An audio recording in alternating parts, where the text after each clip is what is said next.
লা ইয়াকুনান্না মিন উম্মতি, আমার উম্মতের মধ্যে এমন কিছু আকওয়ামন, এমন কিছু গোত্র হবে, গোষ্ঠী হবে, জাতি হবে, মানুষ হবে, ব্যক্তি হবে, বুড়া হবে, জওয়ান হবে, মহিলা হবে, নারী হবে, পুরুষ হবে, এমন কতগুলো মানুষ ইয়াস্তাহিল্লুনাল হিরা,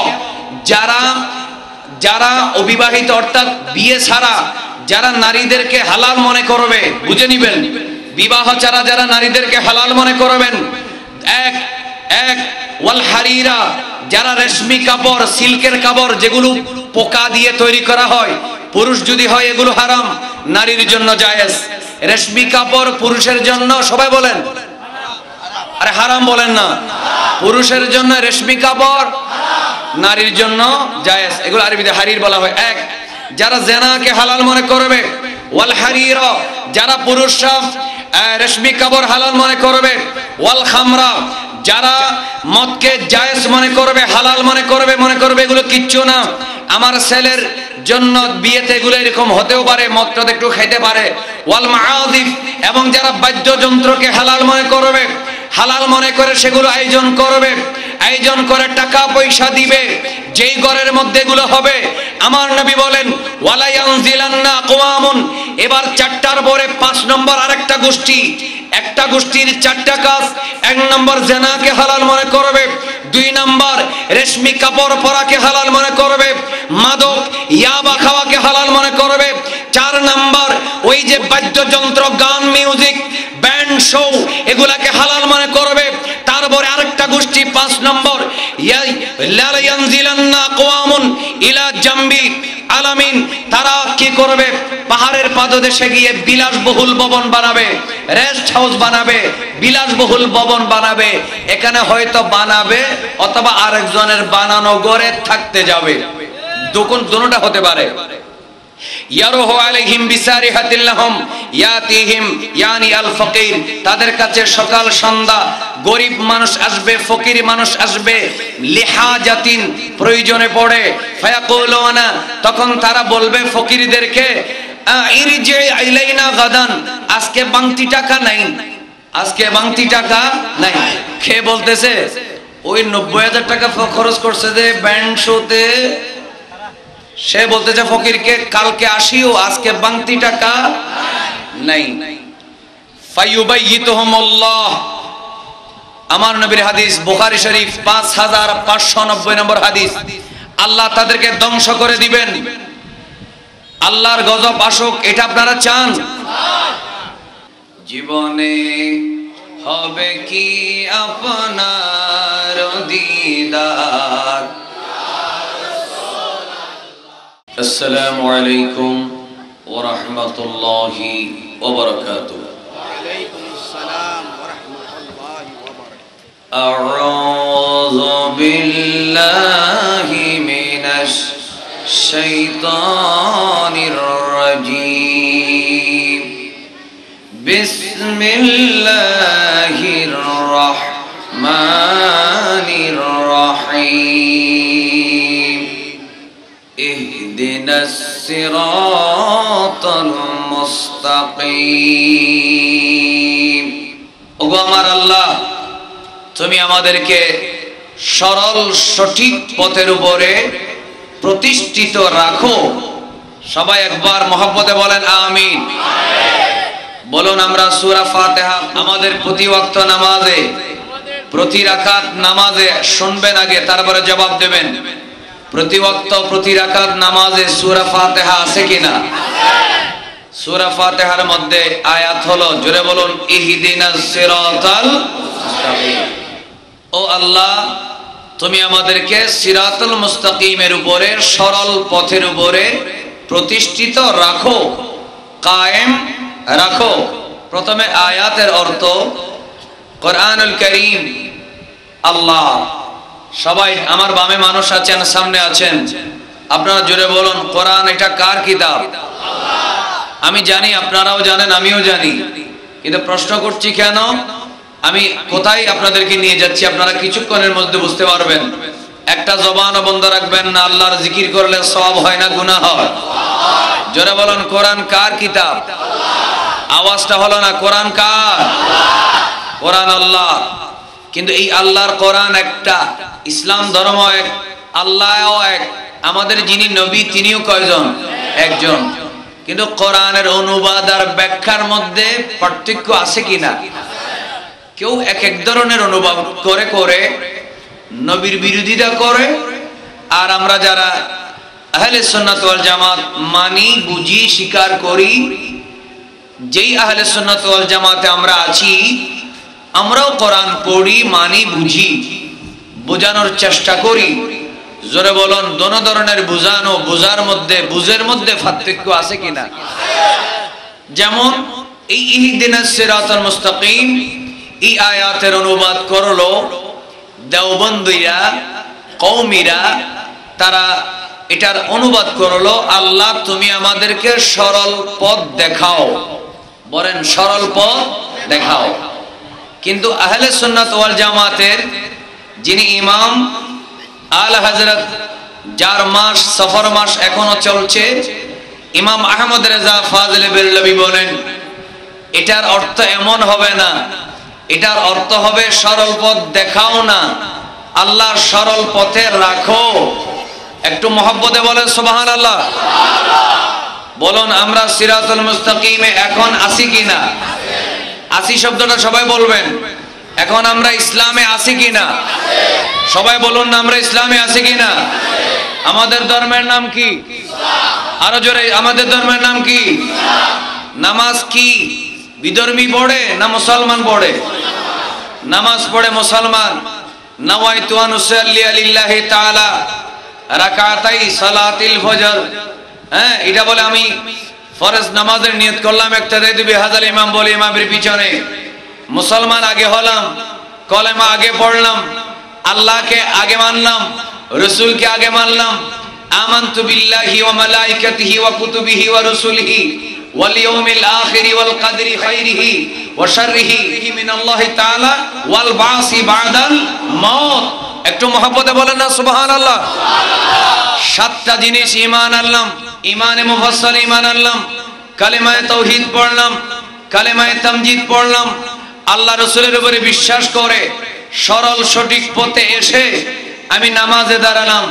এখন যদি বলি আল্লাহ আমাকে সরল পথ দেখাও, তখন আল্লাহ জিজ্ঞেস করবে তুই আসিস কোন পথে? আমার কথা বুঝতে আপনাদের কষ্ট হয়? আমি তো সরল পথে এসে গেলাম। সুন্নিরা চিৎকার দিয়ে বলবেন সিরাতুল মুস্তাকিমে আছে কিনা? এখন আমরা নামাজে নিয়ত করে যদি বলি সরল পথ দেখাও, তাহলে কাজের সাথে কথার মিল নেই। বলতে হবে কি সরল পথে এসেছি, আমাদেরকে সরল পথে রেখে কবর পর্যন্ত নিয়ে যাও। চিৎকার দিয়ে বলেন সুবহানাল্লাহ। দেখেন সূরা ফাতিহা থেকে বেশ কম হয়ে গেছে অনুবাদ। এইজন্য আল্লাহ সুন্নি আলেমের অনুবাদ, সুন্নি আলেমের ওয়াজ, যারা মুফাসসির, যারা মুফতি, যারা তাফসীর করতে জানেন, আল্লাহ তাদের তাকরীর শোনার আল্লাহ সবাইকে তৌফিক দান করুন। আরো জোরে বলেন আমিন। এবার আসুন সরল পথ কোনটা?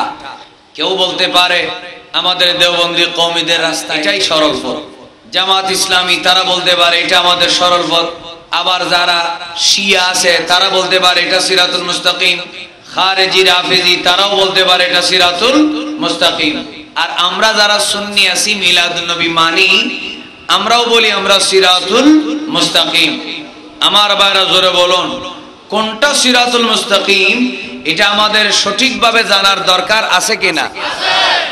তো এবার আমার নবীর কাছে আমরা জিজ্ঞেস করব, ইয়া রাসূলুল্লাহ, ইয়া হাবিবাল্লাহ, আমরা সিরাতুল মুস্তাকিম কিভাবে চিনব?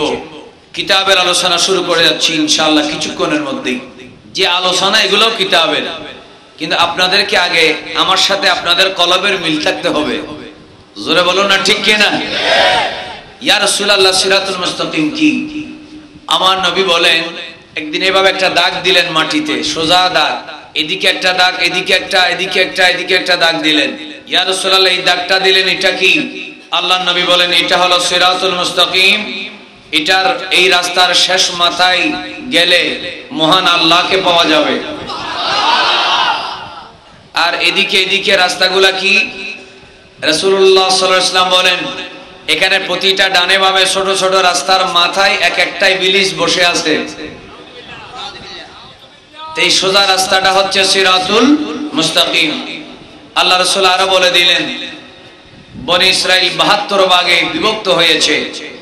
ওয়াতাফতারিকু উম্মতি ৭৩ ফিরকা, আমার উম্মত ৭৩ দলে বিভক্ত হবে। কুল্লুহুম ফিন্নার, সবাই জাহান্নামী হবে। ইল্লা মিল্লাতান ওয়াহিদা, একটা মাত্র দল জান্নাতে যাবে।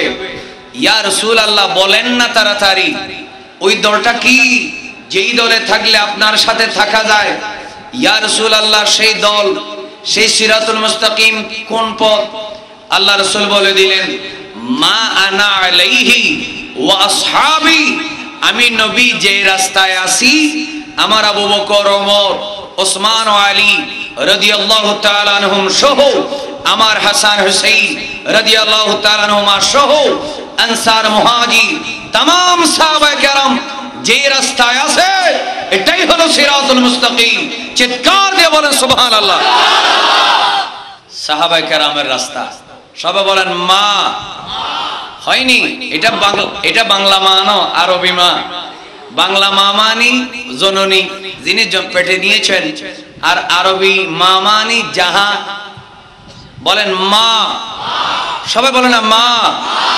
আনা আলাইহি ওয়া আসহাবি, আবার মা আনা আলাইহি ওয়া আসহাবি, আরো একবার মা আনা আলাইহি ওয়া আসহাবি।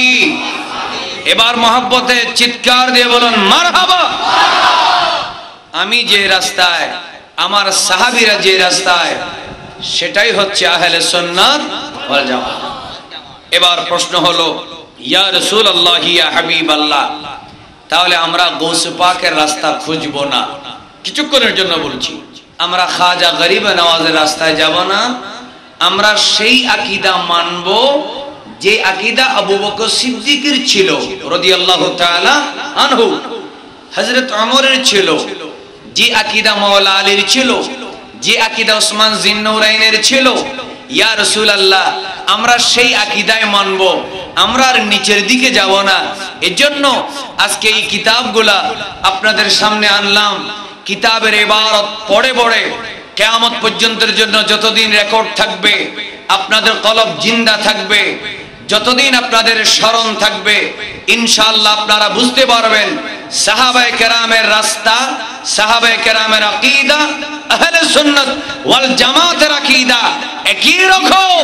চিৎকার দিয়ে বলেন সুবহানাল্লাহ। আহলে সুন্নাত ওয়াল জামাত এটা কোনো নতুন দল নয়। বলেন না, নতুন দল নয়। সাহাবায়ে কেরামের আকীদাই আমাদের আকীদা। জোরে বলুন, সাহাবীদের আকীদা যে আমাদের আকীদা, এই বিষয়টা আমরা কোরআন সুন্নাহ থেকে প্রমাণ করতে চাই কি চাই না? আল্লাহ আমাদের সেই তৌফিক দান করুন, আমিন। এক নম্বর, এই কিতাবটা দেখতে পাচ্ছেন, এটার নাম হায়াতুস সাহাবা। ওই যে বললাম কিছুক্ষণ আগে, আপনারা পড়লেন, নবী যেই রাস্তায়, সাহাবা যেই রাস্তায়, নবীর যে আকীদা, সাহাবার যে আকীদা, সেটাই আহলে সুন্নাত। সবাই বলবেন না আহলে সুন্নাত। এজন্য সাহাবার আকীদা কি? বলেন, সাহাবার আকীদা কি? আমাদের জানার ইচ্ছা আছে? আপনারা কিন্তু একটা হাত দেখান আমাকে। সাহাবার আকীদা কি, এটা আপনাদের জানার ইচ্ছা আছে? হাত নামান। সাহাবার আকীদা হলো আল্লাহর দেওয়া ক্ষমতা বলে, আল্লাহ রাসূল থেকে বন্টন হওয়া ক্ষমতা বলে, একজন আল্লাহর ওলি, একজন নেককার, একজন পরহেজগার মানুষ মরাকে জিন্দা করতে পারে। এই হায়াতুস সাহাবা বড় আশ্চর্য ব্যাপার কি জানেন? এটা যিনি লিখেছেন তার নাম আল্লামা শেখ, যেভাবে লেখা আছে, মোহাম্মদ ইউসুফ আল কান্দালভি। ইউসুফ কান্দালভি কে? এটা আলেমদেরকে যদি জিজ্ঞেস করেন, যারা একটু খোঁজ খবর রাখেন আর কি, তারা জানবেন এই কিতাবটা যিনি লিখেছেন তিনি আহলে সুন্নাত ওয়াল জামাতের মানুষ নয়, তিনি দেওবন্দি আকীদার একজন মানুষ। কিন্তু তাদের কিতাব থেকে আমি প্রমাণ করে দেব আল্লাহর ওলিরা মরাকে জিন্দা করেন, গৌসে পাক মরাকে জিন্দা করেন, খাজা গরিবে নওয়াজ মরাকে জিন্দা করেন, এটা যে আমরা বলি, আল্লামা নঈমী সাহেব বলে, আল্লামা নুরি সাহেব হুজুর বলেন, আমার উস্তাদ আল্লামা জালালউদ্দিন আল কাদের সাহেব হুজুর বলেছেন, এটা নিজের থেকে বলেন না, বানানো নয়, এটা সাহাবায়ে কেরামের আকীদা। আল্লাহ ক্ষমতা দিলে একজন ইমানদার মরাকে জিন্দা করতে পারে, শুধু তা নয়, পাথর থেকেও একটা প্রাণীর মতো আওয়াজ বের করতে পারে। আখরাজাল বাজ্জার আন সুওয়াইদ বিন যায়েদ قال রাআইতু আবা যার জালিসান ওয়াহদাহু ফিল মসজিদ। সুওয়াইদ বিন যায়েদ তিনি বলেন, আমি রাসূল পাক সাল্লাল্লাহু আলাইহি ওয়াসাল্লামের সাহাবী আবু যরকে একদিন মসজিদের মধ্যে বসা দেখলাম। সুওয়াইদ বিন যায়েদ তিনি বলেন, আমি আবু যর রাদিয়াল্লাহু তাআলা আনহুর কাছে বসা ছিলাম। হযরত আবু যর গিফারি রাদিয়াল্লাহু তাআলা তিনি মসজিদের মধ্যে বসা। আমি একদিন তাকে ওসমান জিন্নুরাইন রাদিয়াল্লাহু তাআলা আনহু সম্পর্কে একটা কথা বললাম। কি কথা বলেছেন এটা আমি আপনাদেরকে বলবো না, শুধুমাত্র যেটা আমার দরকার সেটাই বলবো। হযরত আবু যর গিফারি রাদিয়াল্লাহু তাআলা বলে, এ সুওয়াইদ বিন যায়েদ, খবরদার খবরদার, ওসমান জিন্নুরাইন সম্পর্কে কোনো বাজে মন্তব্য করো না, কোনো ভুল ধারণা করো না, খারাপ কমেন্ট তুমি করো না। ও আবু যর গিফারি, কেন কেন? আবু যর গিফারি বলেন, এটার একমাত্র কারণ হলো আমি ওসমান জিন্নুরাইন রাদিয়াল্লাহু তাআলা আনহু এমন একটা মর্যাদা দেখেছি, এটা দেখার পরে আমার কাছে প্রমাণ হয়ে গেল ওসমান জিন্নুরাইন তিনি আল্লাহ এবং রাসূলের দরবারে কবুল হয়েছে। হযরত সুওয়াইদ বিন যায়েদ বলেন, এ আবু যর গিফারি, আপনি আমাকে বলে দেন ওসমান জিন্নুরাইন কি এমন ক্ষমতা যার কারণে আপনি তার তারিফ করেন। এমন সময় আবু যর গিফারি রাদিয়াল্লাহু তাআলা আনহু বলেন, একদিন কুনতু আতবাউ খিলওয়াতি রাসূলিল্লাহ সাল্লাল্লাহু আলাইহি ওয়াসাল্লাম ওয়া তাআল্লামু মিনহু। আবু যর গিফারি বলেন, আমরা সব সময় একটুখানি সামান্য 1 মিনিট, 2 মিনিট, আধা ঘন্টা, 1 ঘন্টা সময় খুঁজতাম রাসূলুল্লাহ দরবারে যাওয়ার জন্য। একটুখানি সুযোগ খুঁজতাম, আমি নবীর সামনে বসবো, রাসূলুল্লাহর সামনে আমি কোরআনের তাফসীর শুনবো, দুনিয়া আখিরাতের দ্বীন ধর্মের মাসালা শুনবো, রাসূলুল্লাহর চেহারার দিদার করব। এই জন্য আমরা সব সময় একটু সামান্য ধরনের সুযোগ খুঁজতাম।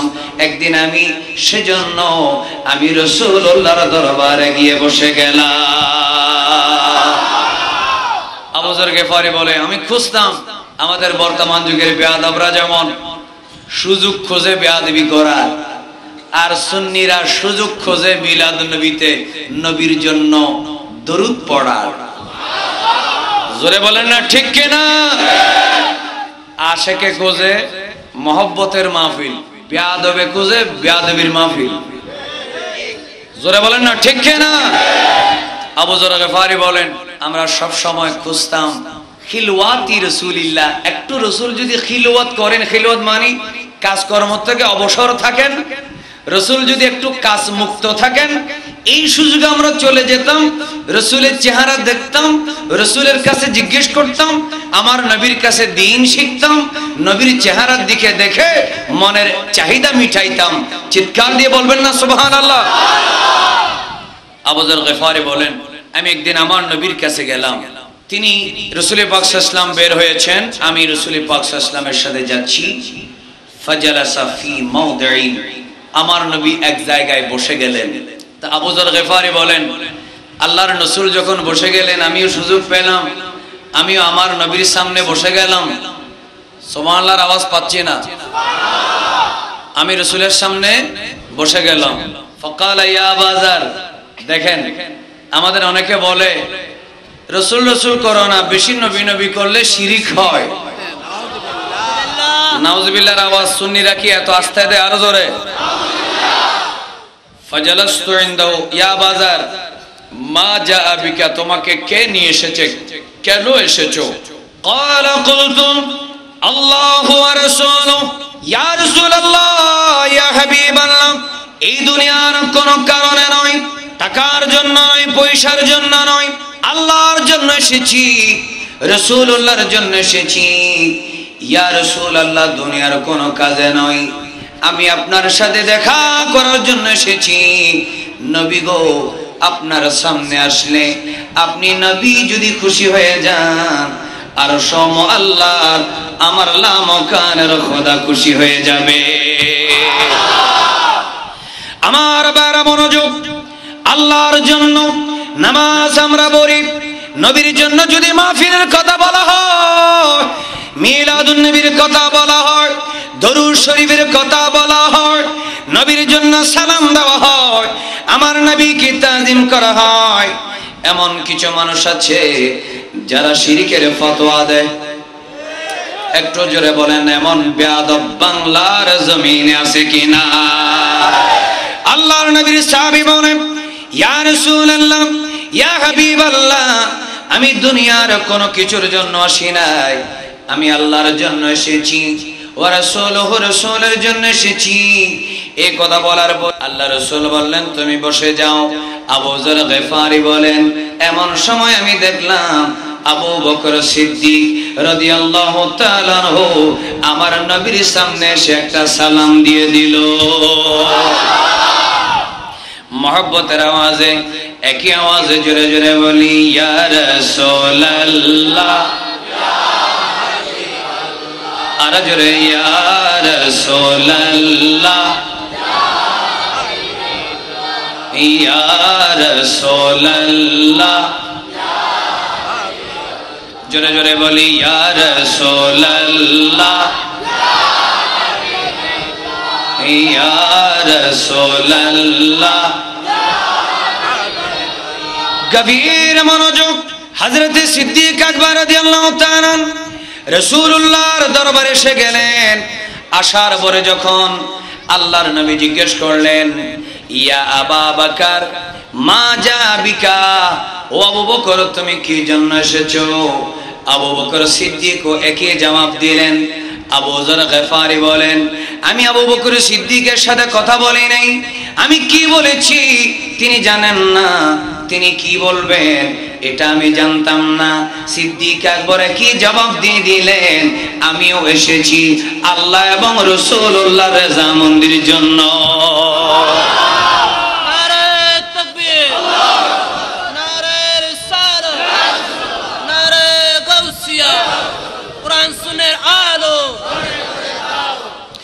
আমার বাইরে মনোযোগ, আল্লাহর নবীর আমনি আমিনের নবী সাল্লাল্লাহু আলাইহি ওয়াসাল্লাম, আল্লাহর নবীর ডানে সিদ্দিক আকবর বসে গেলেন। এটা আমার নিজের কথা নয়, মুসনাদে বাজ্জারের মধ্যে তিনি riwayat করেন। এটা শুধু তা নয়, একজন বাতিল ফিরকার আলেম হায়াতুস সাহাবা কিতাব লিখলেন, তৃতীয় খণ্ডের 368 পৃষ্ঠার মধ্যে কত সুন্দর বলে দিলেন। সিদ্দিক আকবর রাসূলুল্লাহর ডান পাশে বসে গেলেন। এবার আর দেরি হলো না, আল্লাহর নবীর আরেকজন পাগল হযরত ওমর রাদিয়াল্লাহু তাআলা আনহু আমার নবীর দরবারে এসে সালাম দিয়ে দিলেন। হযরত রাসূলুল্লাহ সাল্লাল্লাহু আলাইহি ওয়াসাল্লাম বলেন, ইয়া ওমর মা জা বিকা, ওমর তুমি কি জন্য এসেছো? হযরত ওমর জানে না সিদ্দিক আকবর কি জবাব দিলেন, আমি কি জবাব দিলাম।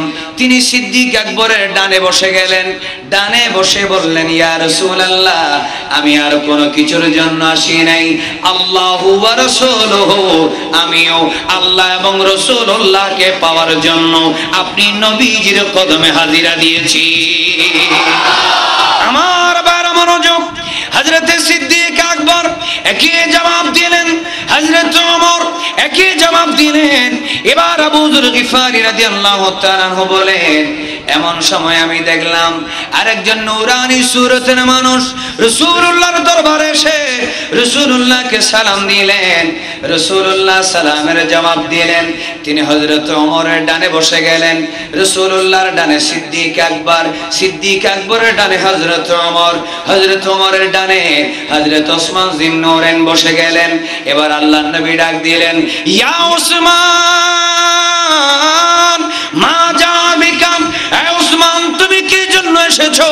হযরত ওসমান আবু যর গিফারির জবাব শুনে নাই, হযরত ওসমান সিদ্দিক আকবরের জবাব শুনে নাই, হযরত ওসমান হযরত ওমরের জবাব শুনেন নাই।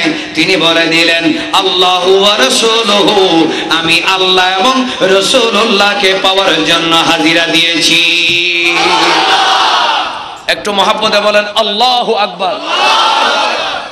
কি কোনো খারাপ লাগছে? আবু যর গিফারি বলেন, আমি আশ্চর্য হয়ে গেলাম, চারজন যখন একই ধরনের জবাব দিলাম, জবাব দেওয়ার পরে আমরা চারজন বসে গেলাম। এবার আসুন আমার ভাইয়েরা, হযরতে গৌসুল আজম দস্তগীর যখন মরাকে জিন্দা করে, গৌসে পাক যখন তার সাথে চন্দ্র কথা বলে, সূর্য কথা বলে, গৌসে পাকের সাথে গাছে কথা বলে, এই কথা যখন বলা হয়, কিছু বেয়াদব আছে শিরকের ফতোয়া দেয় কি দেয় না? আরে কথা বল না, দেয় কি দেয় না? আমি গালি দিচ্ছি না, শুধু একটা শব্দ বলছি, বেয়াদব। বেয়াদব এটা বড় গালি না। বর্তমান জমানায় বেয়াদব হচ্ছে জুনিয়র গালি। জোরে বলেন না, ঠিক কিনা? কারণ অনেক নাবালক ছেলেও এতে অনেক সিনিয়র গালি জানে, কিন্তু আমি সেগুলো বলবো না। কারণ আমার কাজ হলো, আমি চাই তারা আমাদের রাস্তায় এসে যাক।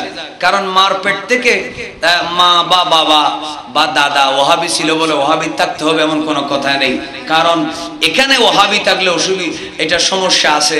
কারণ কবরের মধ্যে তো আল্লাহ রাসূল ছাড়া আর কেউ থাকবে না। এখানে বাবাকে দাদাকে শরমাই লাভ কি? কবরের মধ্যে তো আমার নবী এসে তোমাকে উদ্ধার করার জন্য মদিনার থেকে হাজিরা দিয়ে দিবে। এজন্য জোরে বলুন, হেদায়েতের মালিক কে? আবু যর গিফারি বলেন, আল্লাহর নবী সরকারে দো আলম সাল্লাল্লাহু আলাইহি ওয়াসাল্লাম, আমার কথা নয়, ফাতানা ওয়ালান নবিয়্যু সাল্লাল্লাহু আলাইহি ওয়াসাল্লাম সাবআ হাসায়াত, আল্লাহর নবী 7টা কঙ্কর নিলেন। সুবহানাল্লাহ বলবেন না? বলেন না, কয়টা? 1 2 3 4 5 6 7। জোরে বলেন না, কয়টা? 7। আল্লাহর নবী 7টা কঙ্কর নিলেন। এরপরে বললেন আও তিসআ হাসায়াত, অথবা 9টা কঙ্কর নিলেন। ফাসাব্বাহনা ফি ইয়াদিহি, আমরা স্পষ্টভাবে শুনলাম রাসূলুল্লাহর হাতের মধ্যে কঙ্করগুলা সুবহানাল্লাহ ওয়ালহামদুলিল্লাহ লা ইলাহা ইল্লাল্লাহ, জোরে জোরে লা ইলাহা ইল্লাল্লাহ লা ইলাহা ইল্লাল্লাহ সুবহানাল্লাহ ওয়ালহামদুলিল্লাহ জোরসে লা ইলাহা ইল্লাল্লাহ লা ইলাহা ইল্লাল্লাহ মুহাম্মাদুর রাসূলুল্লাহ। সবাই জোরে বলে সাল্লাল্লাহু আলাইহি ওয়াসাল্লাম। আবু যর গিফারি বলেন, আমি যখন শুনলাম, সিদ্দিক আকবর শুনলেন, হযরত ওমর শুনলেন, ওসমান জিন্নুরাইন শুনলেন, আমরা সবাই শুনলাম 7টা কঙ্কর আমার নবীর হাতের মধ্যে তাসবিহ পড়ছে যে সুবহানাল্লাহ বলে। এবার আপনারাও তো বলেন সুবহানাল্লাহ। আপনারা কি ফাতরের চেয়েও হয়ে গেছেন, ছোট হয়ে গেছে আওয়াজ? আর একটু জোরে বলবেন না সুবহানাল্লাহ। আমি যখন শুনলাম ওই 7টা পাথর অথবা 9টা পাথর তাসবিহ পড়লো, এবার আমার নবী সরকারে দো আলম সাল্লাল্লাহু আলাইহি ওয়াসাল্লাম তিনি যখন হাতের মধ্যে নিলেন, হাত্তা সুমিআত লাহুন্না হানিনান কাহানিনিন নাহলে, হযরত আবু যর গফারি বলেন, আমি হঠাৎ করে শুনলাম আল্লাহর নবীর হাতের মধ্যে ওই 7টা কঙ্কর আনন্দের কারণে মৌমাছির গুনগুনানির মতো করে কান্না শুরু করে দিয়েছে। মৌমাছির গুনগুনানির মতো ওই মধু পোকাগুলা কান্না শুরু করে দিল। আল্লাহর নবী সরকারে দো আলম সাল্লাল্লাহু আলাইহি ওয়াসাল্লাম সুম্মা ওয়াদাহুন্না ফাখারাসনা, আস্তে করে মাটির মধ্যে 7টা অথবা 9টা কঙ্কর রেখে দিলেন। রেখে দেওয়ার পরে ফাখারাসনা, এই ওই যে পাথরগুলা নীরব হয়ে গেল।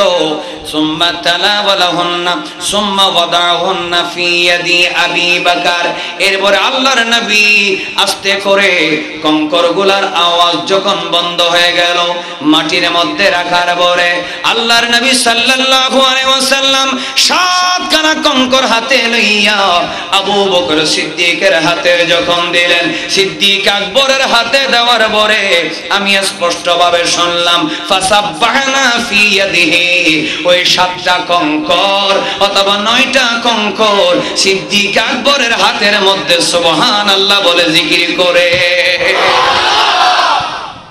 এখন কোথায় যাবেন? কেউ হয়তো বলতে পারে এটা রাসূল সাল্লাল্লাহু আলাইহি ওয়াসাল্লামের হাত, তো এটা তো সিদ্দিক আকবরের হাত। সুবহানাল্লাহ এখনো বলবেন না? আজকে যেখানে তাসবিহ সুবহানাল্লাহ পড়তেছে, আজকে অতিরিক্ত কিছু সুবহানাল্লাহ বলেন, অসুবিধা কি? আরো একবার বলেন তো। এটা না হয় নবীর হাত, এটা মুআজিজা, বুঝে গেলাম, ফতোয়া দিবে, এটা মুআজিজা, এটা আমরা মানি, কিন্তু এটা কিভাবে বলবে? সিদ্দিক আকবর ইনি তো নবী নন, তিনি তো সাহাবী, তিনি তো আল্লাহর বান্দা, নবীর গোলাম। কিন্তু সিদ্দিক আকবর তার হাতে যখন পাথর আসলো, তাসবিহ পড়লো, আল্লাহ প্রমাণ করে দিচ্ছেন নবীর সামনে রেখে সিদ্দিক আকবরের হাতে, ওসমান জিন্নুরাইনের হাতে, মাওলা হযরত ওমর ফারুকের হাতে, আবু যর গিফারির হাতে ওই কঙ্করগুলোকে তাসবিহ পড়াইয়া আল্লাহ প্রমাণ করে দিচ্ছে, শোনো শোনো, শুধু নবী নয়, নবীর গোলাম যদি হতে পারো, তোমার হাতেও মরা জিনিস জিন্দা হয়ে যাবে।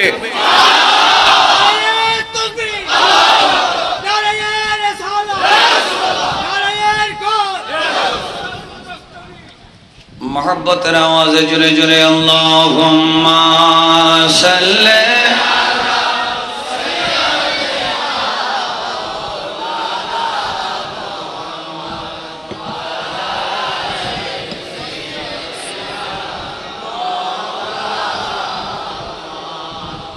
এখন একটা রিওয়ায়াত আপনাদের সামনে বলবো।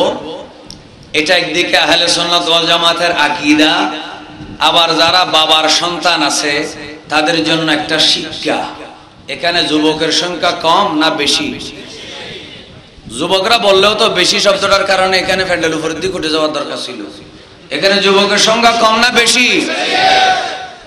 কিন্তু চরিত্রবান যুবক কয়জন আছে জিজ্ঞেস করলে কেউ হাত তুলবে না আমি জানি। তবে আমি মনে করি যারা মুসলমান, যারা নামাজ পড়ে, নামাজ পড়ে না এমন মানুষও আছে, কিন্তু তাই বলে যে চরিত্র খারাপ তা না। চরিত্রবান যুবক মুসলমানদের মধ্যে কম না বেশি? বেশি। এটা আমাদের এখনো আশা, আমি জানি না কে কেমন। আল্লাহ আমাদের সবার চরিত্র হেফাজত করুক। এত আস্তে বলতেছেন, জোরে বলেন আমিন। কারণ এই চরিত্রের ওয়াজ এগুলো করার কারণ হলো, কোন মানুষ যখন মারা যায় তখন তার নাম ধরে কোনো গীবত করা যাবে না, কিন্তু এমন কিছু কাজ যদি সে করে যেগুলো সমাজের জন্য ক্ষতিকর, তখন করতে হয়, সতর্ক করতে হয়। জোরে বলেন না ঠিক কি না? এই জন্য বলছি, আমাদের দেশে যখন একজন মনে করেন গান টান গায়, এরকম মানুষের জানাজায় যখন 1 লক্ষ মানুষ হয়, তখন মারা বাবারা টিভিতে দেখে দেখে মনে মনে মানত করে, আমার 5টা ছেলের মধ্যে একটাকে গায়ক বানাবো। যুবকরা এখন ঠিকও বলে না, বেঠিকও বলে না। অনেক হয়তো আনোয়ার আর কেউ বলে না, কিন্তু চট্টগ্রাম শহরে, ঢাকায় বা লন্ডনে যারা থাকে প্রবাসে বা আমেরিকায়, তারা মানত করে যে দেখো গায়কের মরণে 1 লাখ মানুষ হয়েছে, সুতরাং আমার একটা ছেলেকে গায়ক বানাবো। নাউজুবিল্লাহ, জোরে বলেন। এমন অনেকও আছে কিনা? এই যে গান, এই যে মিউজিক, বাদ্যযন্ত্র, যেটাকে আরবিতে বলা হয় মাজামির মাআজিফ। মাজামির মাআজিফ, এটা ইসলামের দৃষ্টিতে সবাই আমার সাথে 3 বার হারাম বলবেন। মাআজিফ, মাজামির, বাদ্যযন্ত্র ইসলামে আল্লাহ কিন্তু সাক্ষী হয়ে যাচ্ছে যারা বলতেছে না। মাআজিফ, মাজামির, বাদ্যযন্ত্র, গান বাজানা, নাচ ইসলামে ইসলামে সবার আওয়াজ শুনি নাই, ইসলামে। আল্লাহ আমাদের সবাইকে বুঝার তৌফিক দান করুন। কারণ কারো নাম ধরে আমি বলবো না, এই জন্য কারণ কোন মানুষ মারা গেলে তার নাম ধরে বদনাম করার কিছু নেই, কিন্তু শিক্ষার দরকার আছে কিনা আল্লাহ আমাদের বুঝার তৌফিক দেন। এবার আসুন, এই ধরনের অবস্থায় এই আধুনিক ডিজিটাল যুগে 2000 কোন সাল মনে থাকে না কেন? কোন সাল? 18। আরবি কয় সাল? হঠাৎ করে যেন মেঘ বৃষ্টি বন্ধ হয়ে 1400 কত 40। সবাই বলেন আলহামদুলিল্লাহ। 1440। আল্লাহ আমাদেরকে 1440 সাল যে নবজাতক সন্তানরা হবে এবং যারা যুবকরা এখন আছে, যুবতীরা যারা ঘরে বসে ওয়াজ শুনতেছে, আল্লাহ তাদেরকে গান বাজানা থেকে, মিউজিক থেকে তাদের কান, তাদের কলবকে আল্লাহ হেফাজত করুন। আসুন, এখানে একটা খুব সুন্দর আহলে সুন্নাত ওয়াল জামাতের আকীদার সাথে মিলে এমন একটা বিষয় এখানে আছে, আপনারা হৃদয়ের খোরাকও পাবেন, আমলের খোরাকও পাবেন। আল্লাহ আমাদের সবাইকে বুঝার তৌফিক দেন, আমিন। চরিত্র হেফাজতের দরকার আছে। যারা শাহজালালের সৈনিক, যারা শাহ আমানতের সৈনিক, যারা শাহিনশে শ্রীকুটের গোলাম, যারা গৌসে মেজভান্ডারির সৈনিক, যারা হাফেজ মনিরউদ্দিন নুরুল্লাহ রাহমাতুল্লাহ আলাইহি যারা সৈনিক, জোরে বলুন, তারা গান বাজনা করবে না ছেড়ে দিবে? খুব মনোযোগ রাখবেন। রাসূল পাক সাল্লাল্লাহু আলাইহি ওয়াসাল্লামের দরবারে একজন, রাসূলুল পাক সাল্লাল্লাহু আলাইহি ওয়াসাল্লাম দুনিয়া থেকে বিদায় নেওয়ার পরে হযরত ওমর ফারুকের যুগে এক যুবক, এখানে অনেক যুবক আছে, মসজিদের মধ্যে প্রায় সময় কাটাতো। এক যুবক কি করত? শাবুন মুতাআব্বিদুন قد لزم المسجد, সব সময় মসজিদের সাথে লেগে থাকতো। ওয়া কানা উমর বিহি মুজিবান, ওমর রাদিয়াল্লাহু তাআলা এই যুবককে এত বেশি ভালোবাসতেন, এত বেশি পছন্দ করতেন। ওয়া কানা লাহু আবুন শাইখুন কাবীরুন, ওই যুবক মসজিদ ভালোবাসতো, নামাজ ভালোবাসতো, নামাজ কাজা করতো না, কিন্তু একটা কথা মনে রাখবেন, ওই নেককার যুবক ইবাদতের অহংকার ছিল না, তার একজন বৃদ্ধ বাবা ছিল। সে আল্লাহর ইবাদতের সাথে, রাসূলুল্লাহর তাআতের সাথে নিজের বৃদ্ধ বাবার খেদমতের জন্য একটা সেকেন্ডের জন্য সে কোনোদিন অলসতা করে না। ও সুন্নিরা, যদি মিলাদুন নবীর পক্ষে হও, যদি উরুসের পক্ষে হও, আহলে সুন্নাত ওয়াল জামাতের আকীদার পক্ষে হও, বাবাকে বাদ দেওয়া যাবে না, মাকে বাদ দেওয়া যাবে না, মাকে ঘর থেকে বের করে দেওয়া যাবে না, মাকে বাদ দিয়ে নিজের স্ত্রী সংসার করা যাবে না সন্তান নিয়ে। কারণ স্ত্রী যদি তোমার ভালোবাসার পাত্র হয়, মনে রাখতে হবে, একজনকে যদি হৃদয় মনে করো, আরেকজনকে মাথা মনে করতে হবে। কারণ মা এবং বাবা হচ্ছে একজন সন্তানের, তাদের পায়ের নিচে সন্তানের বেহেশত আল্লাহ আমানত রেখেছে। চিৎকার দিয়ে বলেন না সুবহানাল্লাহ। এই জন্য মা বাবাকে বাদ দেওয়া যাবে না। না বাদ দেওয়া যাবে না? অনেকে বলতেছে বাদ দেওয়া যাবে না, বাদ দেওয়া যাবে না, বাদ দেওয়া ওয়াজ বুঝতেছেন সবাই? মুখস্থ দাড়ি কমা ছাড়া আমি চলে গেলাম, আমরা কিছু মনে থাকবে না, এই ধরনের ওয়াজ তো লাভ নেই। ঠিক কিনা বলেন না ভাই আমার? এই জন্য আস্তে আস্তে বলি, কোন অসুবিধা হচ্ছে? যুবকটা একটা বৃদ্ধ বাবা ছিল, হযরত ওমর, তিনি তো রাসূলুল্লাহর শ্বশুর ছিলেন, সুবহানাল্লাহ বলবেন না? তো তিনি ওই যুবকটাকে খুব ভালোবাসতেন। হায়রে, এমন একটা যুবক নামাজ কাজা করে না, সময় পেলে মসজিদে ব্যয় করে, কিন্তু বাবাকে ভুলে না, বলে না বাবাকে। ফাকানা ইযা সাল্লাল্লাহু তাআলা, তবে একটা সমস্যা হয়ে গেল, যখন পরীক্ষা যখন আসে এক্সামিনেশন, তখন ছাত্র পরীক্ষা দিলে ভালো ছাত্র রেজাল্ট যখন বের হয় তখন তার খারাপ লাগে না ভালো লাগে? ইমানদারের জীবনে পরীক্ষা বেশি, নেককারের জীবনে পরীক্ষা বেশি, আল্লাহর ওলির জীবনে কষ্ট বেশি। আমার নবী তো নিজেও পেটে পাথর বেঁধেছেন, অথচ নবীর কদমে সমস্ত নিয়ামত আল্লাহ তো ইন্না আ'তাইনাকাল কাউসার বলে উপহার দিয়েছিলেন। মহব্বতে বলবেন না সুবহানাল্লাহ?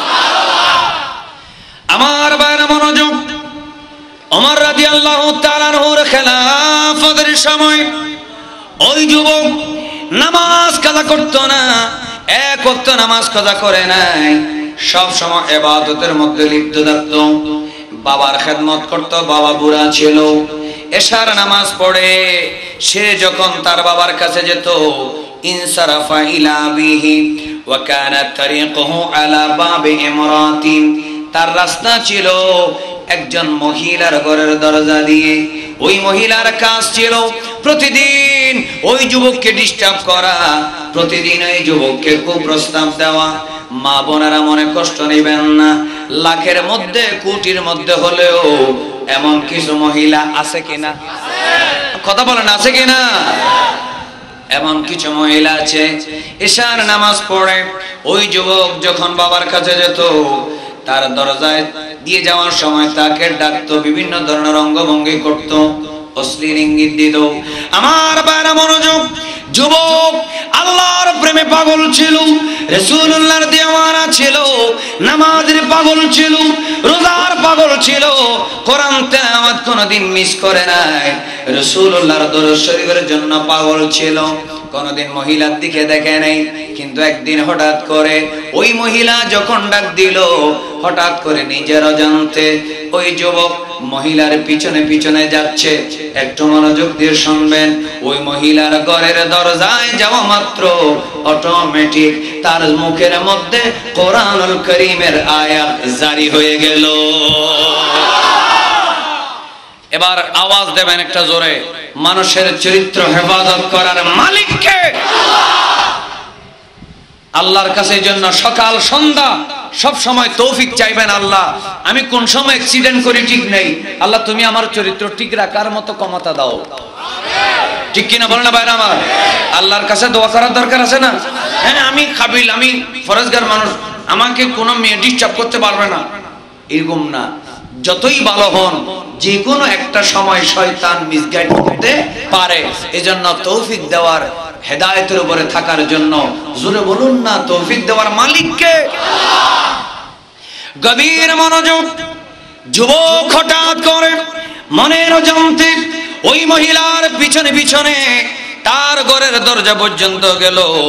এমন সময় সূরা আরাফের 201 নম্বর আয়াতটা তার মনে পড়ে গেল।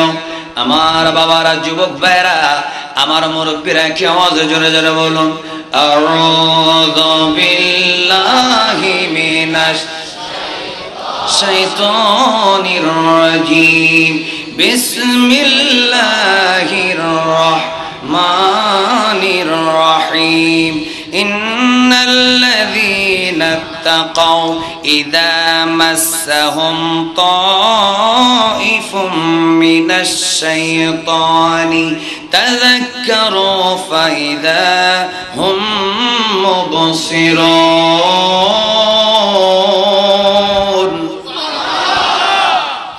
আর একটু জোরে বলতে হবে, ইন্নাল্লাযীনা ইত্তাকাউ ইযা মাসসাহুম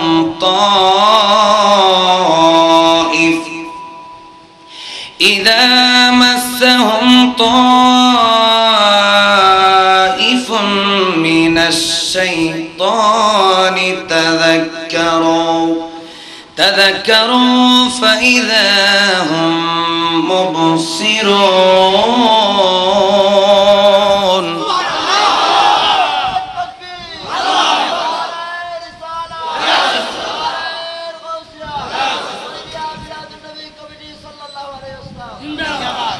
আমার বাইরা মনোযোগ, আল্লাহর নেককার বান্দার পরিচয় কি? আল্লাহর নবীর একজন যোগ্য উম্মতের পরিচয় কি?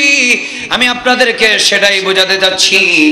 এখান থেকে চরিত্রের শিক্ষা পাবো, এখান থেকে আদর্শের শিক্ষা পাবো, এখান থেকে যুবকদের আগামী দিনের সতর্কতার শিক্ষা পাবো। শুধু তা নয়, এখান থেকে আমরা আকায়েদের শিক্ষা পাবো।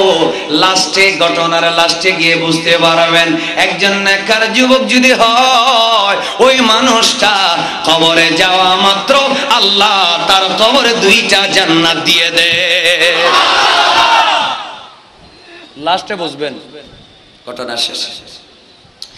যখন আয়াতটা বললো, আয়াতটার অর্থ বলার দরকার আছে না?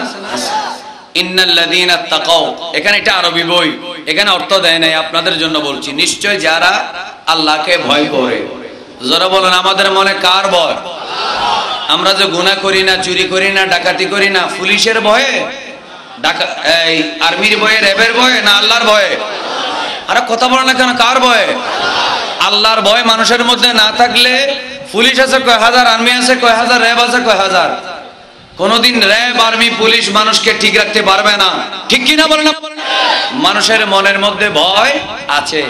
যে বিধর্মী তার মনের মধ্যেও তার একটা ভগবানের ভয়, সে যেটা বিশ্বাস করে সেটা আর কি। কিন্তু জোরে বলুন, আমাদের ভয় কার? ইন্নাল্লাযীনা তাকাও, যারা আল্লাহকে ভয় করে, ইদা মাসসাহুম তায়ফুম মিনাশ শাইতান, যখন শয়তানের কোন দল অথবা কোন গ্রুপ অথবা কোন সদস্য তাকে যখন মিসগাইড করে, মাস করে, স্পর্শ করে, তাকে যখন পথহারা করতে চায়, তাযাক্কারু, হঠাৎ করে সে তো মুত্তাকি, তার আল্লাহর কথা স্মরণ হয়ে যায়, পরকালের কথা স্মরণ হয়ে যায়। হাই, আমি কবরে মুনকার নাকির জিজ্ঞেস করলে কি বলবো? আমি হাসরে নবী তো আমার সামনে আসবেন, আমার নবী তো সুপারিশ করবেন, রাসূলের সামনে আমি কি জবাব দেব? তখন তার সেটা স্মরণ হয়ে যায়। ফাইদা হুম মুবসিরুন, যখন তারা সেটা দেখে তখন তাদের আল্লাহর কথা স্মরণ হয়ে যায়। চিৎকার দিয়ে বলবেন না সুবহানাল্লাহ? তার জবান দিয়ে অটোমেটিক বের হয়ে গেছে। কার দরজায়? মহিলার ঘরের দরজায় তার জবান দিয়ে আয়াতটা বের হয়ে গেছে। আমার বাইরে মনোযোগ, কোরআনের আয়াত স্মরণ হয়ে গেল। কোরআনের আয়াত স্মরণ হওয়ার পরে জবান দিয়ে তেলাওয়াত হয়ে গেল।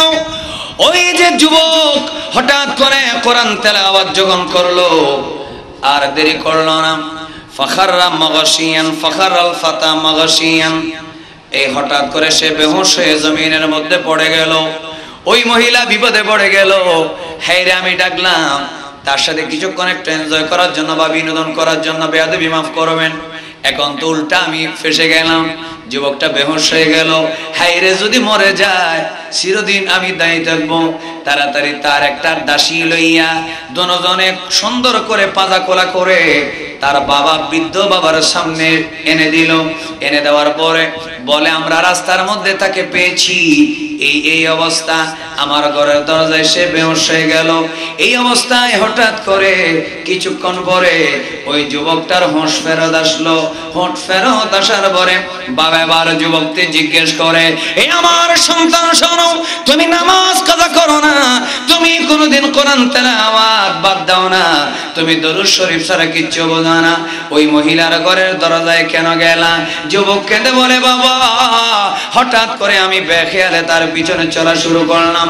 যখন দরজায় গেলাম, সূরা আরাফের 201 নম্বর আয়াত আমার মনে পড়ে গেল, আমার জবানে জারি হয়ে গেল। হঠাৎ আমি বেহুশ হয়ে গেলাম। বাবা বলে, আয়াতটা আরেকবার তেলাওয়াত কর না রে বাবা। এমন সময় বাবা বৃদ্ধ, এই জন্য সন্তানকে কোরআন তেলাওয়াত করার জন্য বলে। আমার বাবারা, আমার আনোয়ারের বাবারা, আমার কুরুশকুল এলাকার মুরব্বীরা, বয়স্ক বাবারা, কবরে যাওয়ার সময় হয়ে গেল।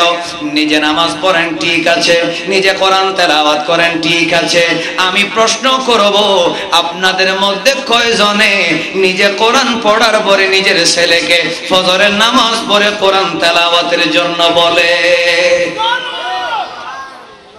আছে? আছে। শতে এক। এভাবে দেখান না, শতে কজন? আর 99 জন সুইসাব নিজে ফজরের নামাজ পড়ে এসে আস্তে করে আবার খাতার ভিতরে ঢুকে যায়, অথবা গরম গান হলে ফ্যান ছেলে দিয়ে ঘুমা যায়। বলে যে বউ ছেলের ঘুম ভেঙে যাবে, আস্তে আস্তে বাইর হয়, আস্তে আস্তে ঢুকে। যদি ছেলের মা ঘুম থেকে উঠে যায়, ঠিক কিনা বলেন না ভাই আমার? ছেলে যদি ঘুম ভেঙে যায়, ছেলে তো ফেসবুক করে ঘুমাইছে রাত 3টা বাজে, ঠিক কিনা বলে? এই যুবকরা বলো ঠিক কিনা?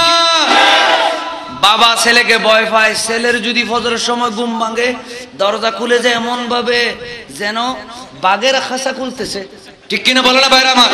আমি দেখেছি নিজে, এমন অনেক মানুষ আছে 5 ওয়াক্ত নামাজি, আল্লাহর ভয় আছে, বলতেছে ছেলেটারে গাঠাই লাভ নাই, বুড়া কালে বেয়াদবি করবে, বুড়া কালে বেয়াদবি করবে বলে ছেলেকে ফজরের নামাজের জন্য ডাকতেছেন না। রসুলের সামনে কিভাবে জবাব দিবেন?